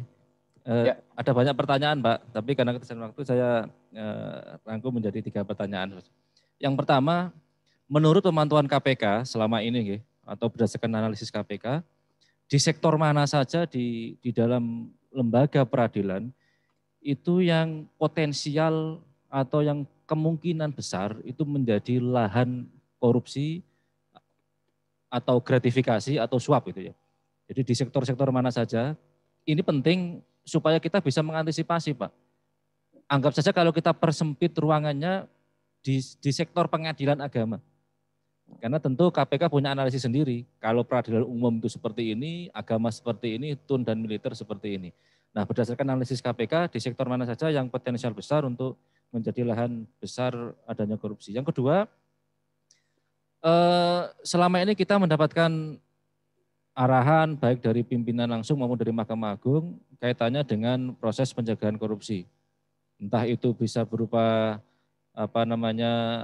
pesan-pesan khusus supaya tidak korupsi, termasuk adanya mekanisme pengawasan internal dari pengadilan itu sendiri. Tapi masih banyak juga aparatur pengadilan, entah itu hakim dan aparatur yang lain melakukan korupsi. Apakah ini bisa disimpulkan bahwa sistem pengawasan pengadilan atau yang lebih luas sistem pengawasan di lembaga Mahkamah Agung itu lemah? Kalau memang lemah, mekanisme yang tepat kaitannya dengan pengawasan aparatur pengadilan itu seperti apa? Perspektif KPK, Pak. Yang ketiga, ini pertanyaan titipan ini. Jadi, apakah instansi yang mengajukan WBK atau WBBM itu Kemenpan RB memerlukan informasi atau rekomendasi langsung dari KPK atau tidak, Pak? Jadi karena selama ini kita punya bayangan nih, jangan-jangan ini KPK dimintai informasi atau rekomendasi dari Kemenpan, jadi kita harus siap-siap gitu kan. Oke. Demikian Pak, terima kasih. Ya, baik, saya coba jawab ya. Yang pertama dari Pak Ketua tadi, pertama terkait dengan pelaporan ya, apabila tadi hakim dilakukan terlapor gitu ya oleh pihak lain melakukan sesuatu yang mungkin sebenarnya tidak dia lakukan gitu. Pertama mungkin kalau terkait dengan laporan kita tidak bisa mengontrol ya, tadi tidak bisa melarang orang untuk melakukan pelaporan gitu ya, karena mereka melakukan atas inisiatif sendiri di jalur-jalur yang disediakan gitu. Nah yang paling penting kan sebenarnya bagaimana kemudian transparansi di dalam melakukan proses pelaporan tadi ya. Jadi terkadang mungkin masyarakat agak memiliki image yang negatif ataupun terkadang tidak percaya gitu karena saya lihat terkadang ya mungkin nggak semuanya dalam pemrosesan pelaporan pengaduan masyarakat kadang-kadang kurang terbuka. Artinya ketika masyarakat mengadukan sesuatu terkadang masyarakat tidak mendapatkan feedback ya apakah benar yang saya laporkan atau tidak, dan masyarakat melihat juga si ini laporkan hasilnya seperti apa ya, apakah dia bersalah atau tidak gitu. Terkadang itu yang mungkin membuat menjadi agak rancu gitu ya. Nah biasanya kita mendorong yang namanya dalam konteks whistleblowing itu bagaimana adanya keterbukaan informasi terkait dengan laporan-laporan yang masuk ya, baik itu kepada si pelapor maupun kepada masyarakat. Misalkan contohnya ketika misalkan kita ambil contoh KPK gitu ya, ketika KPK mendapatkan pengaduan dari masyarakat ya, baik itu untuk pengaduan korupsi ataupun terkait dengan pengaduan lain gitu ya, itu ada ketentuan bahwa KPK dalam waktu 30 hari harus memberikan laporan tindak lanjut ya, apakah benar laporannya diproses atau misalkan laporannya tidak diproses karena tidak ada bukti atau misalkan tidak terbukti gitu kan. Jadi sehingga masyarakat yang melaporkan juga memiliki informasi yang cukup bahwa ternyata yang dilaporkan ini benar, ternyata yang dilaporkan ini tidak benar gitu ya. Sehingga dengan sendirinya masyarakat juga akan melihat gitu, ternyata pelaporannya tidak benar gitu. Sehingga itu yang akan menjadi bukti bahwa ya kita sebenarnya tidak bersalah begitu kan. Tapi ketika proses itu tertutup gitu ya, proses pelaporan tertutup, yang melapor juga tidak dikabari, dan kemudian tidak ada informasi perkaranya sudah selesai atau belum gitu, putusannya apa, sehingga masyarakat jadi kan akan bertanya-tanya sebenarnya ini gimana nih, bersalah tapi ditutupi, apakah ternyata tidak bersalah gitu. Jadi saran saya mungkin pertama adalah keterbukaan informasi terkait dengan pelaporan tadi, bagaimana masyarakat atau pelapor mendapatkan informasi terkait proses pelaporan tadi, sehingga saya pikir tidak perlu lagi kita melakukan klarifikasi begitu Pak ya, karena agak aneh, maksudnya mungkin kadang-kadang masyarakat juga melihat kenapa kok tiba-tiba ada klarifikasi, jangan-jangan dia malah jadi kita terlihat terlalu terlalu mencoba untuk memberikan pembelaan gitu. Padahal kalau saya pikir dengan adanya pelaporan, kemudian pelaporan itu ada tindak lanjutnya, ada putusan akhirnya juga bisa diakses, sehingga itu yang menjadi klarifikasi dengan sendirinya Pak, bahwa kasus ini sudah ditangani dengan baik sesuai SOP, hasilnya seperti ini, pemeriksaannya seperti ini, bukti-buktinya seperti ini, maka yang bersangkutan dinyatakan tidak bersalah. Nah, saya pikir itu akan lebih kuat dibanding kita sebagai terlapor melakukan klarifikasi begitu ya. Mungkin itu satu ya Pak. Kemudian balik lagi kalau terkait dengan pelaporannya, untuk itu ya kita tidak bisa mengontrol, tapi kita bisa pastikan bahwa pertama kita berikan juga informasi untuk pengaduan. Misalkan dalam melaporkan seseorang, misalkan kayak KPK nih, membuka jalur pengaduan, tapi kita berikan syarat kalau Anda mau mengadukan sesuatu ya berikanlah bukti-bukti gitu kan yang cukup. Nah, kalau tidak ada buktinya, maka pada saat kita berikan feedback, kasus ini tidak bisa kami tindak lanjuti atau tidak ada bukti yang cukup sehingga tidak diproses gitu. Jadi sehingga masyarakat juga tahu sendiri bahwa kalau saya ngelaporin tanpa bukti ya berarti laporan saya ini tidak cukup gitu dan tidak terbukti bahwa orang yang dilaporkan bersalah gitu. Jadi pertama kita informasikan tata cara pelaporan seperti apa, buktinya apa, proses pemeriksaannya seperti apa, dan hasil pemeriksaannya seperti apa. Sehingga masyarakat memiliki informasi yang cukup tadi, ya baik itu dari segi pelaporannya, hasilnya, dan lain sebagainya. Kemudian tadi Pak terkait dengan hibah, itu termasuk penghasilan yang diakui atau kalau kalau penghasilan kan ibaratnya ketika dia mendapatkan gaji atau upah dari hasil pekerjaan gitu. Tapi kalau ini kan bentuknya hibah Pak dari orang tuanya gitu, sehingga masuknya di kolom hibah yang tahunan itu Pak. Jadi bukan sebagai penghasilan, tapi mendapatkan hibah dari orang tuanya itu tadi Pak gitu ya. Tapi ini sih sepengetahuan saya Pak ya. Tapi nanti saya akan cek lagi ke rekan saya yang di pelaporan LHKPN nanti untuk memastikan apakah benar seperti itu ya. Tapi sepanjang yang saya tahu, kalau kita mendapatnya pemberian dari orang tua ya masuknya ke kolom hibah saja Pak, nanti tinggal diakumulasikan selama setahun saja gitu untuk 1 tahun pelaporan LHKPN gitu Pak. Mungkin itu Pak jawabannya. Nanti misalkan masih ada yang didiskusikan nanti bisa dilanjutkan, atau mungkin nanti kalau tidak ada waktu lagi bisa dilanjutkan ke kontak saya gitu Pak. Kemudian pertanyaan yang kedua tadi dari Pak siapa ya? Saya lupa tadi namanya. Dari Pak Imdad, Bapak. Bapak iya. Hakim. Pak Imdad, Pak Hakim ya. Pertama kalau terkait dengan resiko korupsi misalkan di instansi gitu ya. Kalau kita lihat sebenarnya kalau bicara penelitiannya KPK nih belum ada, atau saya belum baca kali ya. Maksudnya saya belum lihat ada penelitian terkait itu. Tapi kalau kita lihat dari statistik yang kita lihat dari data KPK tadi yang di awal, sebenarnya kan yang paling rawan adalah atau yang paling banyak kasus terjadi adalah penyuapan.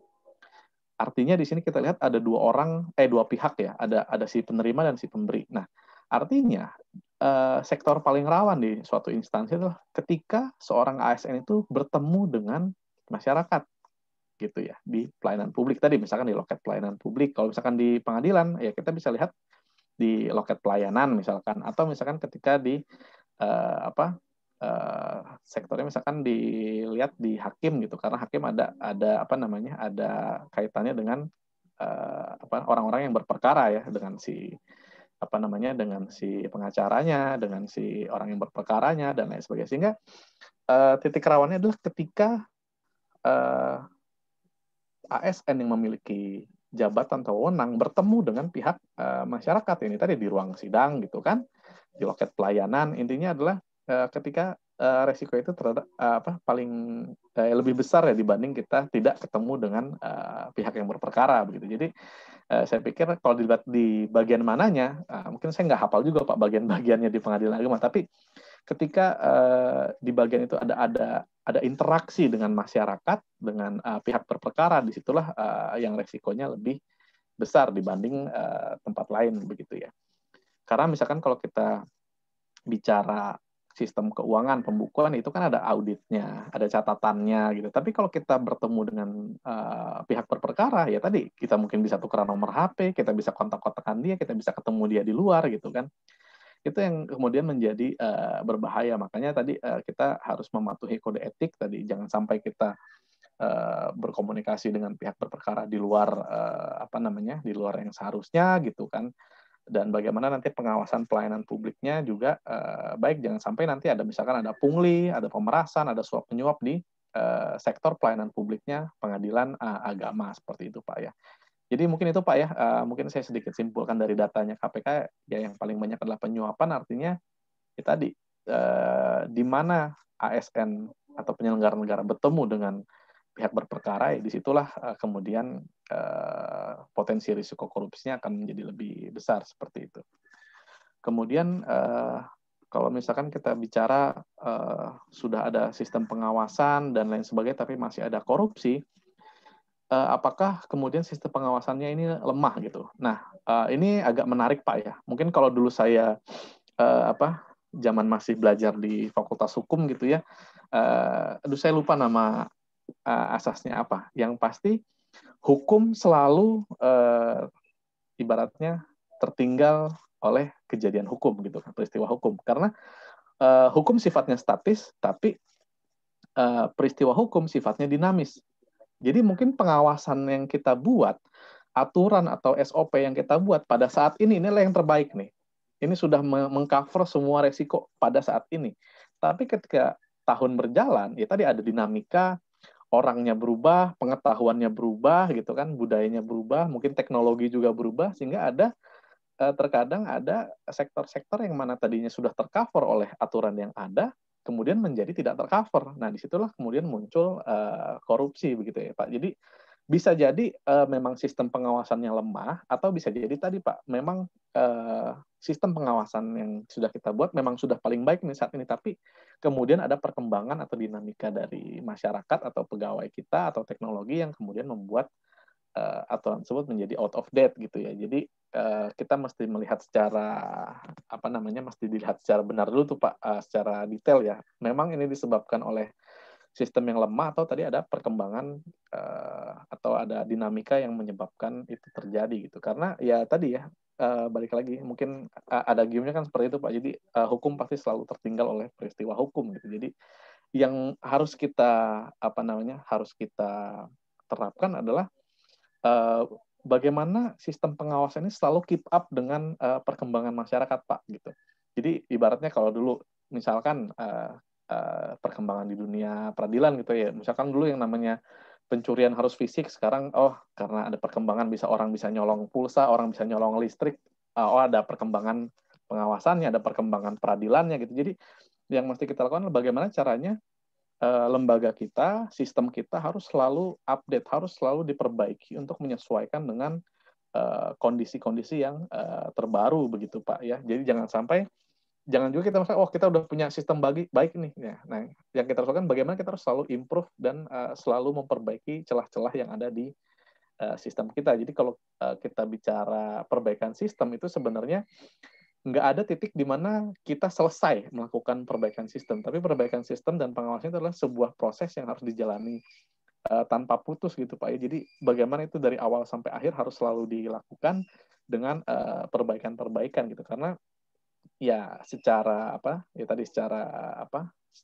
teori ya kita nggak akan bisa mengandalkan satu sistem ini untuk selalu efektif selama ke depannya gitu. Pasti akan selalu butuh perbaikan untuk menyesuaikan dengan kondisi. Mungkin seperti itu Pak.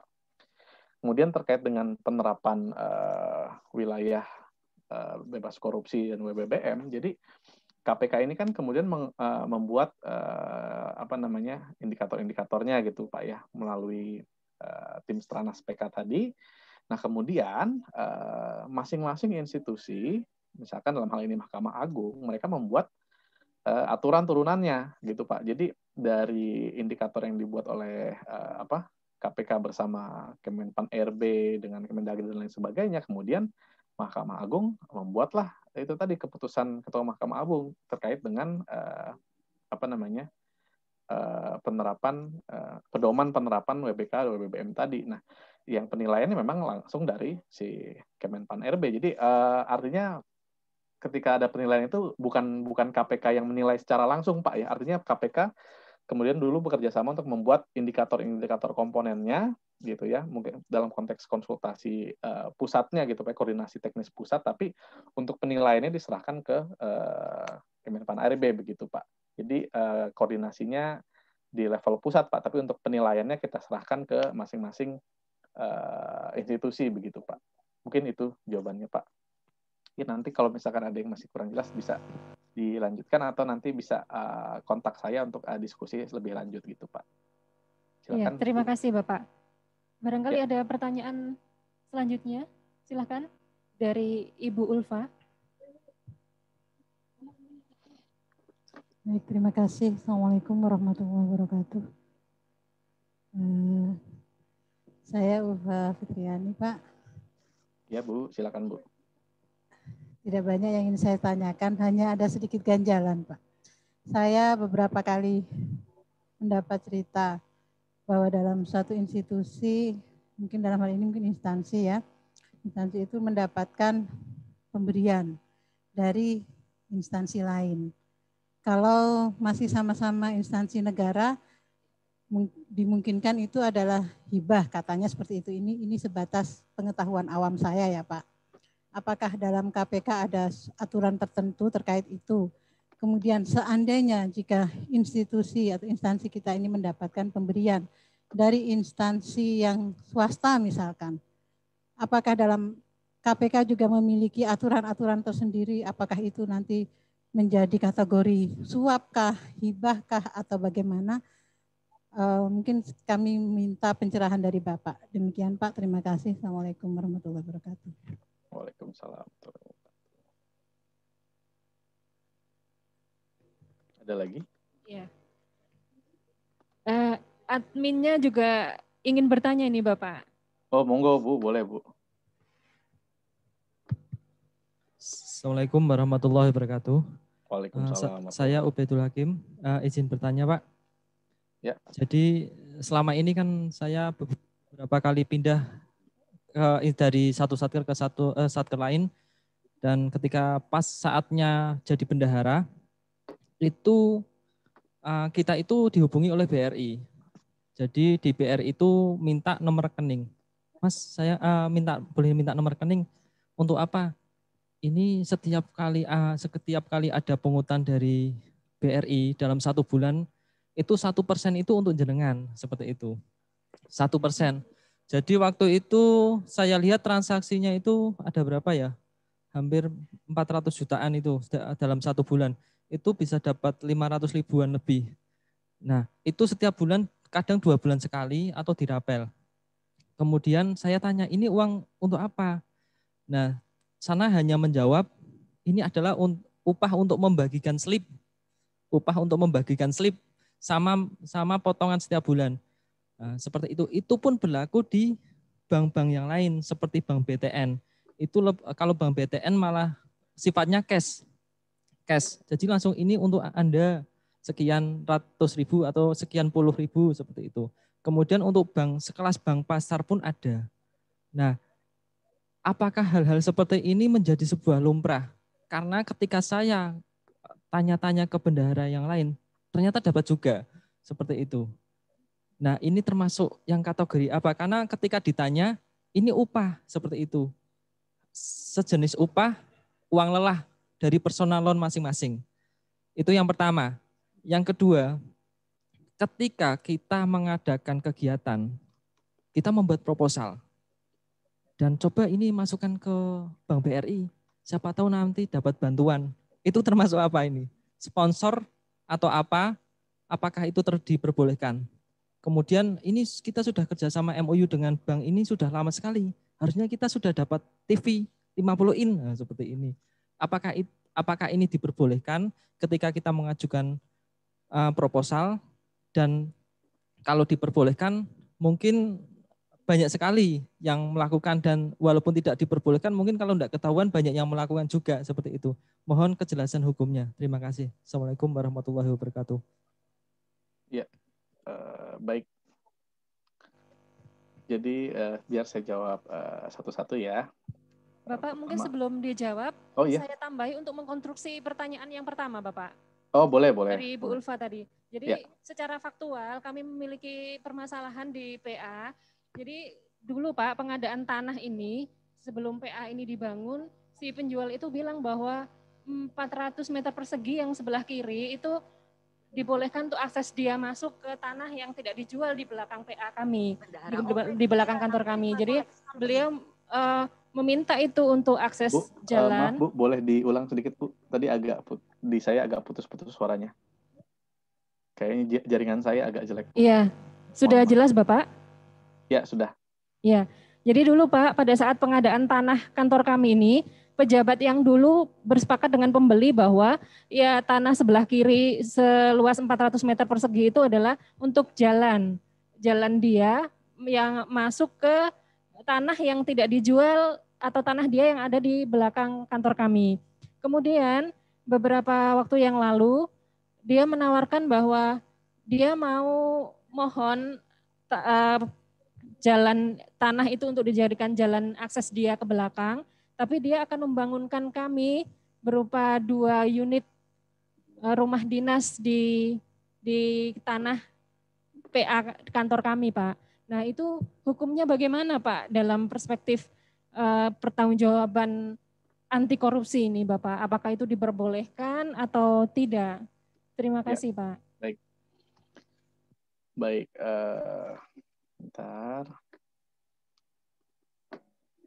Jadi terkait dengan hibah ya, mungkin begini Bapak Ibu, kalau KPK kan di sini dalam konteks melihat korupsinya ya, apabila misalkan itu disebut gratifikasi atau tidak gitu. Ini kan dalam konteks di sini adalah gratifikasi dan gratifikasinya diberikan kepada instansi gitu ya, kepada Pengadilan Agama. Nah, saya pikir ini lebih tepat ketika kita melihat dalam aturan mengenai tata cara penerimaan hibah instansi negara gitu Bu. Saya lupa soal aturannya yang mana ya, tapi saya pernah baca Bu. Jadi untuk menerima hibah itu sebenarnya diperbolehkan Bu ya, dari baik itu antar instansi maupun menerima hibah dari pihak swasta.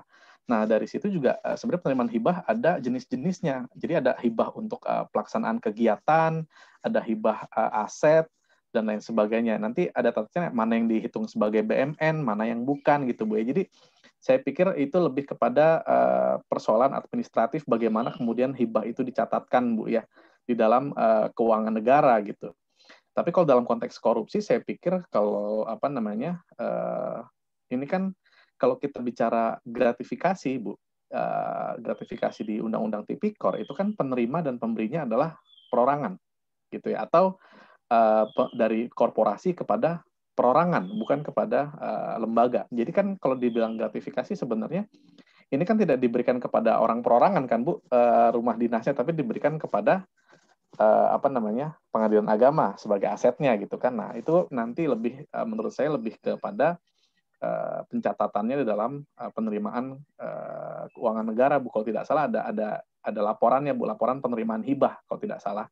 Nanti dari situ tinggal dilihat kategorinya yang mana, apakah nanti dihitung sebagai BMN atau bukan. Nah itu saya kurang paham Bu ya, tapi nanti silahkan dari Bapak Ibu, mungkin saya nggak tahu ini koordinasinya kemana, tapi saya tahu Bu ada aturan terkait dengan penerimaan hibah itu, mungkin ke bagian bagian keuangan negara, mungkin saya lupa dengan mungkin dikonsultasikan dengan Mahkamah Agung Pusat mungkin Bu, karena mungkin dari Mahkamah Agung punya aturan turunan mungkin ya terkait dengan penerimaan hibah itu tadi. Tapi secara umum di peraturan Menteri Keuangan itu saya pikir ada aturan mengenai laporan penerimaan hibah. Jadi kalau yang menerima hibahnya adalah instansi itu boleh Bu ya, baik itu dari antar instansi maupun oleh pihak swasta. Tapi nanti tinggal bagaimana dari PA Magelang membuat laporan penerimaan hibahnya dan mencatatkannya ke keuangan negara sesuai dengan aturannya, Bu ya. Mungkin mohon maaf saya tidak memahami atau menguasai secara detail, Bu, tapi saya pikir saya pernah baca seperti itu. Kemudian apa namanya? Yang pertanyaan berikutnya tadi dari Mas Belil Hakim ya. Menerima upah dari BRI ya. Ini seingat saya sudah menjadi beberapa kali diskusi ya gitu ya. Jadi banyak memang yang banyak yang banyak yang memang menerima seperti ini. Artinya nggak cuma di pengadilan agama. Saya pikir bendahara-bendahara OPD di Pemda itu sering sekali seperti ini. Dan saya pikir ini dari zamannya pimpinan KPK zamannya Pak Yasin, yaitu dari periode 1 gitu ya. Jadi fee dari bank terkait payroll ke bendahara itu termasuk sebagai gratifikasi. Ya pertama karena satu diberikannya kepada individu ya. Jadi yang menerima benefit kan bukan pengadilan agama, tapi yang menerima adalah bendahara OPD gitu ya. Nah, si bendahara ini pun sebenarnya kalau kita lihat sekarang pertanyaannya apakah pekerjaan dia membagikan slip atau mengkoordinasikan gaji atau payroll pegawai itu termasuk job desk-nya nggak? Itu kan termasuk job desk-nya dan dia sudah digaji untuk melakukan itu sehingga dia tidak boleh lagi menerima fee terkait dengan pekerjaan tersebut dari pihak bank, maka harus dilaporkan sebagai gratifikasi begitu. Kalau tidak salah beberapa pemerintah daerah sudah mengeluarkan dari inspektorat itu mengeluarkan aturan ya terkait dengan larangan menerima gratifikasi oleh bendahara gaji gitu. Nah, tapi saya kurang tahu kalau di Mahkamah Agung apakah sudah ada surat edaran larangan atau belum. Tapi secara konteks gratifikasi itu saya pikir clear dapat dianggap sebagai gratifikasi. Jadi menurut saya sebaiknya diinformasikan saja kepada pihak bank bahwa ya tidak perlu memberikan fee tersebut gitu ya. Karena nanti pertama ya repot Mas, dua-duanya repot. Dia sebagai pemberi ya, Mas juga sebagai penerima juga bisa kena gitu kan. Jadi daripada dua-duanya kena, padahal kan sebenarnya nggak ada niat jahat nih gitu kan. Memang mungkin dari pihak swasta kebiasaannya memberikan fee seperti itu gitu kan biasanya. Tapi saya pikir di dunia swasta pun, jangankan di dalam dunia pegawai negeri, artinya ketika bank melakukan payroll ke pihak swasta pun juga tidak boleh dia pihak swasta menerima fee tersebut gitu, karena itu adalah bagian dari tugasnya. Jadi saya pikir lebih baik ditolak saja seperti itu. Jadi tapi kalau sudah terlanjur diterima, sebaiknya segera dilaporkan ke KPK seperti itu. Dan kalau bisa diinformasikan juga ke bank-bank yang lain atau ke bendahara-bendahara lain, jangan menerima fee terkait dengan pengurusan gaji itu tadi ya. Jadi saya pikir dari dari KPK sudah clear positioningnya bahwa bendahara itu tidak boleh menerima fee perbankan ya, fee terkait dengan pengelolaan gaji atau payroll gitu ya. Jadi kalau dari KPK sudah clear seperti itu, nanti tinggal dari Bapak Ibu silakan laporkan yang sudah terlanjur diterima gitu. Dan kedepannya sebaiknya lebih baik ditolak saja begitu ya Pak Bu ya. Mungkin itu.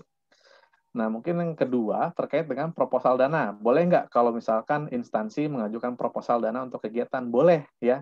Nah, nanti proposal kegiatan ini sama kalau misalkan nanti dapat dana, sama nanti perlakuannya seperti hibah tadi. Jadi ada aturan peraturan Kementerian Keuangan ya, di mana instansi negara boleh menerima hibah dari pihak swasta untuk melakukan kegiatan. Nah, untuk melakukan kegiatan ini ada dua cara nih, Mas, untuk terkait dengan proposal dana kegiatan. Pertama, dananya diberikan secara tunai, ya entah itu cash atau transfer, tapi harus masuk dulu ke kas negara, dicatatkan ke kas negara, baru digunakan untuk kegiatan sesuai dengan pos anggarannya gitu ya. Atau dari pihak dari pihak swasta, misalkan kita mau bikin kegiatan bakti sosial nih, jadi ajukan dana, tapi dananya nggak masuk ke kita. Jadi dari pihak BRI misalkan langsung memberikan paket bantuan sosial atau langsung membayarkan ke IO atau vendornya, itu dimungkinkan juga, tapi tetap harus dicatatkan sebagai hibah gitu ya.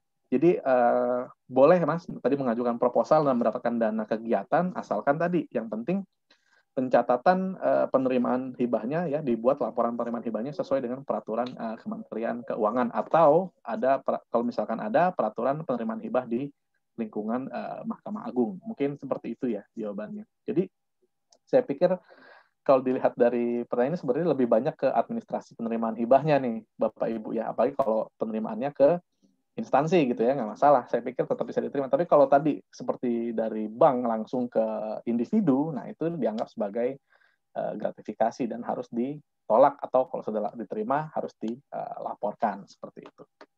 Mungkin itu Bu jawabannya. Silakan kalau masih ada diskusi.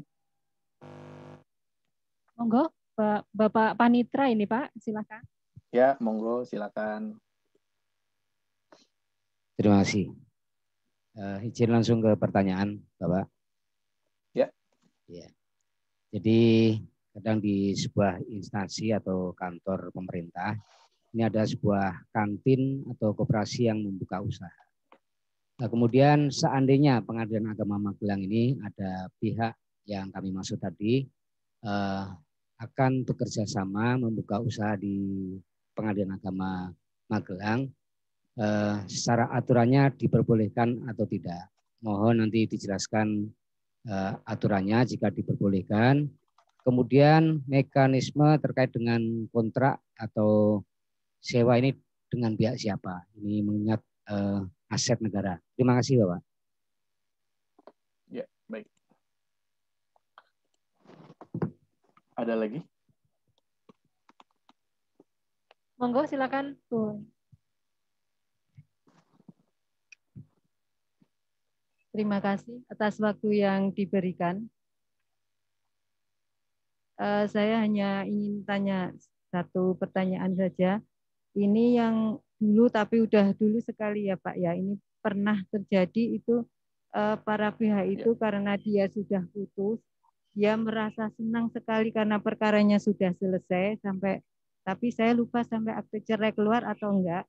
Akhirnya dia merasa bersyukur, mengadakan syukuran, terus dia memberi makanan nasi kotak, semua pegawai diberi, jumlah pegawai kita ada berapa diberi. Akhirnya karena ini kantor kami tidak terbiasa seperti itu, akhirnya kami tolak. Terus kami sarankan untuk diberikan ke panti asuhan. Itu seandainya itu diterima, apakah itu termasuk gratifikasi atau tidak? Itu pertanyaan saya. Sekian saja Pak. Maaf Bu, boleh tadi pemberinya siapa Bu tadi? Maaf saya agak Bu Laila. Ya, Bu Laila. Itu sebagai apa ya maksudnya? Pemberinya adalah para pihak, waktu itu pihak penggugat. Oh, para pihak berperkara ya. Iya. Oke. Ya. Perkaranya sudah putus, mungkin saya lupa akte cerainya. Saya lupa itu. Ya, baik. Permisi Pak, izin bertanya. Ya, monggo. Nama saya Irfan Pak. Irfan dulu dari Ternate juga Pak. Dan tadi seperti yang Bapak ceritakan, alat kendaraan di luar itu memang benar adanya Pak. Sampai 1-2 hari, 3 hari itu aman di jalan. Betul Mas. Terkait pertanyaan saya Pak, tadi Bapak menampilkan slide ketiga kalau tidak salah itu tentang data yang melakukan korupsi, itu kepolisian 2 kalau tidak salah yang mungkin ketangkap tangan atau apa. Jika dibandingkan di tahun 2007 berdasarkan Transparansi Internasional Indonesia, itu lembaga kepolisian sebagai lembaga yang terkorup di Indonesia itu tahun 2007 dan dimuat di koran Tempo. Yang jadi pertanyaan adalah apakah kepolisian ini memang benar-benar korupsinya sudah turun dengan melakukan penguatan sistem atau pengawasan yang berjenjang, atau karena KPK yang kurang powerful, tidak berani menyentuh KPK. Nanti lihat lagi di slide 2 itu kalau tidak salah kepolisian hanya 2, sedangkan hakim 22, kejaksaan 9, sangat jauh Pak nilainya. Mungkin itu bisa memberi penjelasan. Terima kasih Pak. Assalamualaikum. Ya, terima kasih. Waalaikumsalam warahmatullahi wabarakatuh. Oke, saya jawab 3 dulu ya. Baik, yang pertama terkait dengan tadi dari Bapak Panitera terkait dengan kantin atau koperasi ya. Ini sifatnya berarti dia ada kerjasama, dia sewa tempat atau gimana ya Pak? Biar lebih jelas. Ya, diasumsikan sewa tempat, Bapak. Oh iya, baik. Jadi sekali lagi boleh ya Bapak Ibu, ini juga peraturannya tidak terkait dengan korupsi atau gratifikasi sebenarnya, tapi ada ketentuan terkait dengan kalau tidak salah perjanjian sewa barang milik negara kalau tidak salah. Ada peraturan Menteri Keuangan terkait itu. Jadi misalkan terkait kerja sama kantin, koperasi, atau misalkan mau buka misalkan buat fotokopi atau apa itu sebenarnya diperbolehkan, tapi yang penting kalau tidak salah ada format perjanjiannya yang mesti memuat hal-hal yang penting ya, yang artinya yang harus mesti ada, misalkan siapa pihak yang menyewa, objek sewanya, jangka waktu sewanya, besaran sewa, gitu, tata cara pembayarannya, dan tetap penerimaan dari situ harus dicatatkan juga ke keuangan. Cuma saya lupa nih apakah itu masuk ke penerimaan negara bukan pajak atau gimana, saya lupa. Tapi diperbolehkan ya Bapak Ibu kerjasama terkait dengan kantin. KPK juga punya kerjasama dengan kantin gitu, karena pegawai ya kalau nggak ada kantin mau makan di mana gitu.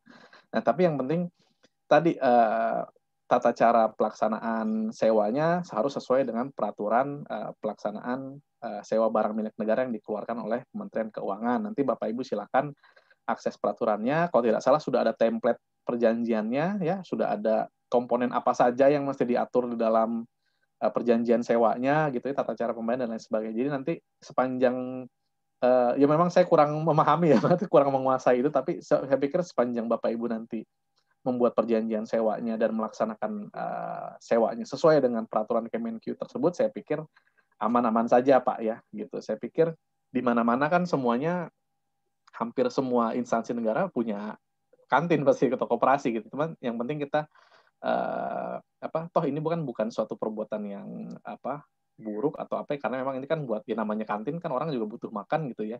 Yang penting kita pelaksanaan sewanya harus sesuai dengan Permenq itu tadi ya Pak. Tapi memang saya kalau detailnya kurang memahami Pak ya, nggak pernah berkaitan dengan itu gitu Pak. Tapi saya pikir nanti silakan Bapak nanti lebih perdalam di peraturan Kemenq tadi terkait dengan, kalau tidak salah Permenq tata cara pelaksanaan sewa barang milik negara kalau tidak salah, itu pernah saya baca Pak. Jadi nanti silakan saja dibuat perjanjian sewanya sesuai dengan komponen-komponen perjanjian yang ada di sana, seperti itu. Insya Allah aman Pak. Kemudian terkait dengan syukuran tadi nasi kotak ya. Sebenarnya kan tadi hidangan yang berlaku umum itu tidak perlu dilaporkan ya, boleh diterima. Tapi yang jadi masalah adalah pemberinya adalah pihak berperkara nih gitu. Kalau pemberiannya pihak berperkara, artinya pemberian tersebut terkait dengan pelaksanaan tugas atau berkaitan dengan jabatan dari orang-orang ini gitu kan, karena dia ibaratnya ya tadi pertanyaannya, kalau Bapak Ibu bukan pegawai pengadilan agama tempat dia dimenangkan, kira-kira dikasih nggak gitu? Kalau dia kalah dia kasih nggak gitu Bu? Ini kan dia syukuran karena dia menang kan, tapi kalau dia kalah dikasih nggak? Ternyata enggak nih kayaknya gitu. Berarti ya memang sebaiknya sudah betul untuk ditolak seperti itu Bu, karena kita memiliki hubungan afiliasi dengan dia sebagai pihak berperkara dan sebagai pihak di pengadilan begitu, sehingga sebaiknya ditolak saja. Tapi kalau misalkan yang memberikan adalah tadi orang-orang yang tidak ada hubungan atau tidak ada kaitannya dengan jabatan kita dan tidak terkait dengan pelaksanaan tugas kita, itu boleh. Tapi karena ini kebetulan pemberinya adalah pihak berperkara, memang itu sudah masuk sebagai kategori gratifikasi gitu. Jadi sudah betul itu untuk ditolak ya Bu ya. Karena tadi pertama dia adalah pihak berperkara, kedua ya dia syukuran karena menang gitu. Kalau kalah kan kita nggak dikasih Bu. Yang kedua adalah bagaimana coba kalau kita lihat dari perspektif pihak kedua yang kalah gitu. Wah pantesan nih menang nih. Ternyata ada dikasih-kasih segini. Nah itu kan kita nggak bisa membuat image kita terancam beresiko gitu kan, padahal kita tidak melakukan sesuatu. Ibaratnya kan dia mau ngasih makanan atau enggak, ya kita memutus sesuai dengan bukti-bukti yang ada begitu kan. Makanya kalau misalkan dari pihak berperkara sudah pasti itu harus ditolak gitu ya, mau itu mau itu untuk individu maupun untuk pengadilan agama secara keseluruhan, kalau dia adalah pihak berperkara, sudah sebaiknya ditolak saja seperti itu. Atau kalau tadi misalkan nggak bisa ditolak, ya terpaksa harus kita laporkan ke UPG atau ke KPK seperti itu ya Bu. Kemudian tadi dari Mas Irfan terkait dengan data kepolisian. Nah, mungkin ya kelihatannya memang datanya seperti itu ya, Mas. Yang ditangani KPK kepolisian itu baru 2, tapi kalau kita lihat mungkin ya 2 juga kan bukan KPK itu kan dibentuk untuk sebenarnya sebagai trigger mechanism, bukan sebagai bukan untuk mendominasi penanganan tindak pidana korupsi, tapi bagaimana kemudian men-trigger kepolisian, kejaksaan untuk melakukan pemeriksaan dengan lebih baik. Makanya KPK berfokus pada big fish-nya aja gitu kan, ya. Bukan big fish. Jadi kalau kita lihat di Undang-Undang Tipikor, kewenangan ini kaitannya dengan kewenangan KPK mungkin Mas ya. Jadi kewenangan KPK itu di Undang-Undang Tipikor sebenarnya dibatasi. Tidak semua jenis tindak pidana korupsi itu bisa ditangani oleh KPK.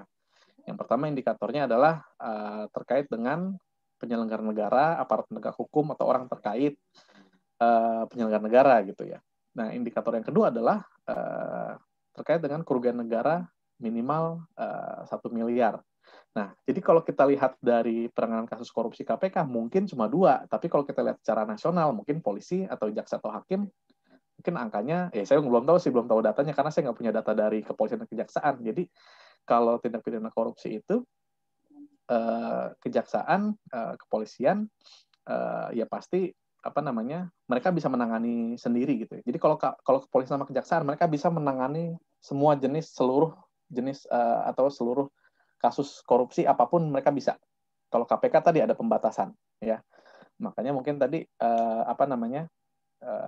banyak gitu ya dari pihak hakim ya, karena Mahkamah Agung kan nggak bisa menangani pemeriksaan gitu kan, jadi makanya KPK yang melakukan gitu. Tapi ya biar gimana pun pasti kan kita lihat ada kecenderungan di mana misalkan kasus korupsi yang dilakukan oleh kepolisian ya ditangani oleh kepolisian, kasus korupsi terkait dengan kejaksaan ditangani oleh kejaksaan ya. Mungkin itu saya tidak tahu terkait dengan kewenangannya memang seperti itu. Jadi mereka boleh nanganin semua, sedangkan KPK ada pembatasan. Jadi ya kalau dibilang apakah kurang powerful, saya pikir itu masih relatif Mas ya. Jadi kalau dilihat dari undang-undangnya ya kewenangannya seperti itu. Ada yang bilang sudah cukup, ada yang bilang nggak cukup ya. Kalau saya apakah saya bisa bilang KPK kurang powerful ya nggak bisa juga. Kenapa ya? Karena kita bekerja sesuai dengan sesuai dengan amanat undang-undang, ya undang-undangnya seperti itu ya, itu yang kita kerjakan gitu Mas. Jadi kalau dibilang kenapa kemudian KPK baru nangkap polisi 2 ya itu tadi karena kasus kepolisian ya kebanyakan ditangani oleh kepolisian, kasus kejaksaan kebanyakan ditangani oleh kejaksaan ya. Kalau hakim ada banyak ya itu dari karena hakim kan nggak bisa ditangani oleh Mahkamah Agung ya, harus melalui KPK, kepolisian atau kejaksaan. Tapi mungkin nanti kita bisa coba lihat dari penanganan kasus perkaranya saya nggak tahu kalau di Mahkamah Agung ada nggak ya semacam database perkara, kan pasti putusannya ada tuh semua kasus korupsi misalkan di sort by korupsi. Saya pernah lihat di database-nya Mahkamah Agung ya, database putusan Mahkamah Agung itu kan bisa di sort kasus korupsi. Nah, cuman saya belum bisa mengelompokkan dari seluruh kasus itu mana aja yang ditangani KPK, mana aja yang ditangani kepolisian, mana aja yang ditangani kejaksaan gitu. Tapi saya pikir KPK kan tugasnya sebenarnya itu tadi Mas, bagaimana kita melakukan trigger mechanism, bagaimana kita dorong kepolisian, kejaksaan untuk melakukan tugasnya dengan lebih baik. Jadi kalau misalkan ada kasus misalkan kepolisian, misalkan masuk ke KPK, tapi ternyata bukan kewenangan KPK, ya kita limpahkan ke kepolisian. Kalau misalkan bukan kewenangan KPK masuk ke kejaksaan, kita limpahkan ke kejaksaan. Tapi yang perlu dipahami adalah apabila ada kasus korupsi di kepolisian atau kejaksaan, KPK tetap berhak melakukan koordinasi dan supervisi terhadap kasus tersebut. Jadi bisa jadi bukan KPK yang nangani, ya bisa jadi kita limpahkan nih ke lembaga lain, tapi KPK tetap berwenang untuk melakukan supervisi, jadi untuk memastikan bahwa penanganan kasusnya tetap sesuai dengan prosedur yang berlaku seperti itu, Mas. Tapi kalau itu saya bicara soal bicara aturan dan idealnya seperti itu ya. Tapi kalau saya bicara masalah politiknya saya kurang tahu juga Mas gitu ya. Kurang lebih seperti itu. Ini tuh jawabannya. Apakah ada diskusi lagi mau dilanjutkan atau bagaimana? Mungkin sudah cukup Pak. Dari pemaparan tadi bisa kita ambil konklusi barangkali bahwa dalam pembudayaan anti korupsi itu ada beberapa hal yang perlu diperhatikan, yaitu peningkatan kompetensi, kemudian mempertahankan integritas atau peningkatan integritas, kemudian juga ada sistem pengawasan yang up to date. Kuncinya jangan jadi pelaku, jangan mau jadi korban, tolak, lawan, dan laporkan ya Pak ya. Betul Bu. Sebelum acara ditutup Bapak, kami mohon izin, nanti akan ada sertifikat yang dicetak seandainya berkenan. Bapak, kami mohon izinnya untuk menandatangani sertifikat tersebut. Apakah Bapak bersedia, Bapak? Maksudnya ditandatangani gimana, Bu? Mohon izin. Dalam sertifikat sebagai narasumber, Bapak. Oh, kalau sertifikat nggak apa-apa, Bu, dikirim soft copy aja. Iya. Ya, terima kasih Bapak atas kesediaannya. Ya. Sebelum kita tutup, aplaus untuk kita semua. Semoga acara pada hari ini bermanfaat dan khusus untuk Bapak Erlangga, semoga apa yang disampaikan menjadi amal jariah dan mendapatkan balasan yang berlipat dari Allah Subhanahu wa taala. Amin. Kita foto bersama dulu ya, Bapak. Boleh, Bu. Boleh. Saya juga butuh buat laporan.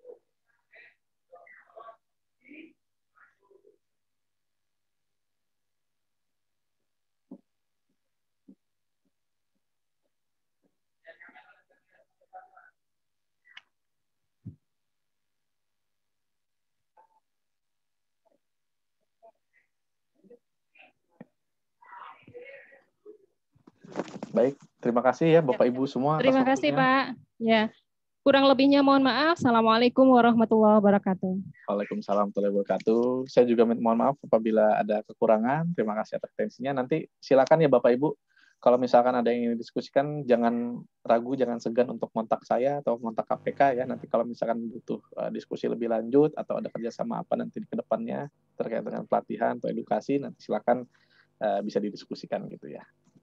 Siap Bapak, terima kasih. Terima kasih. Ya.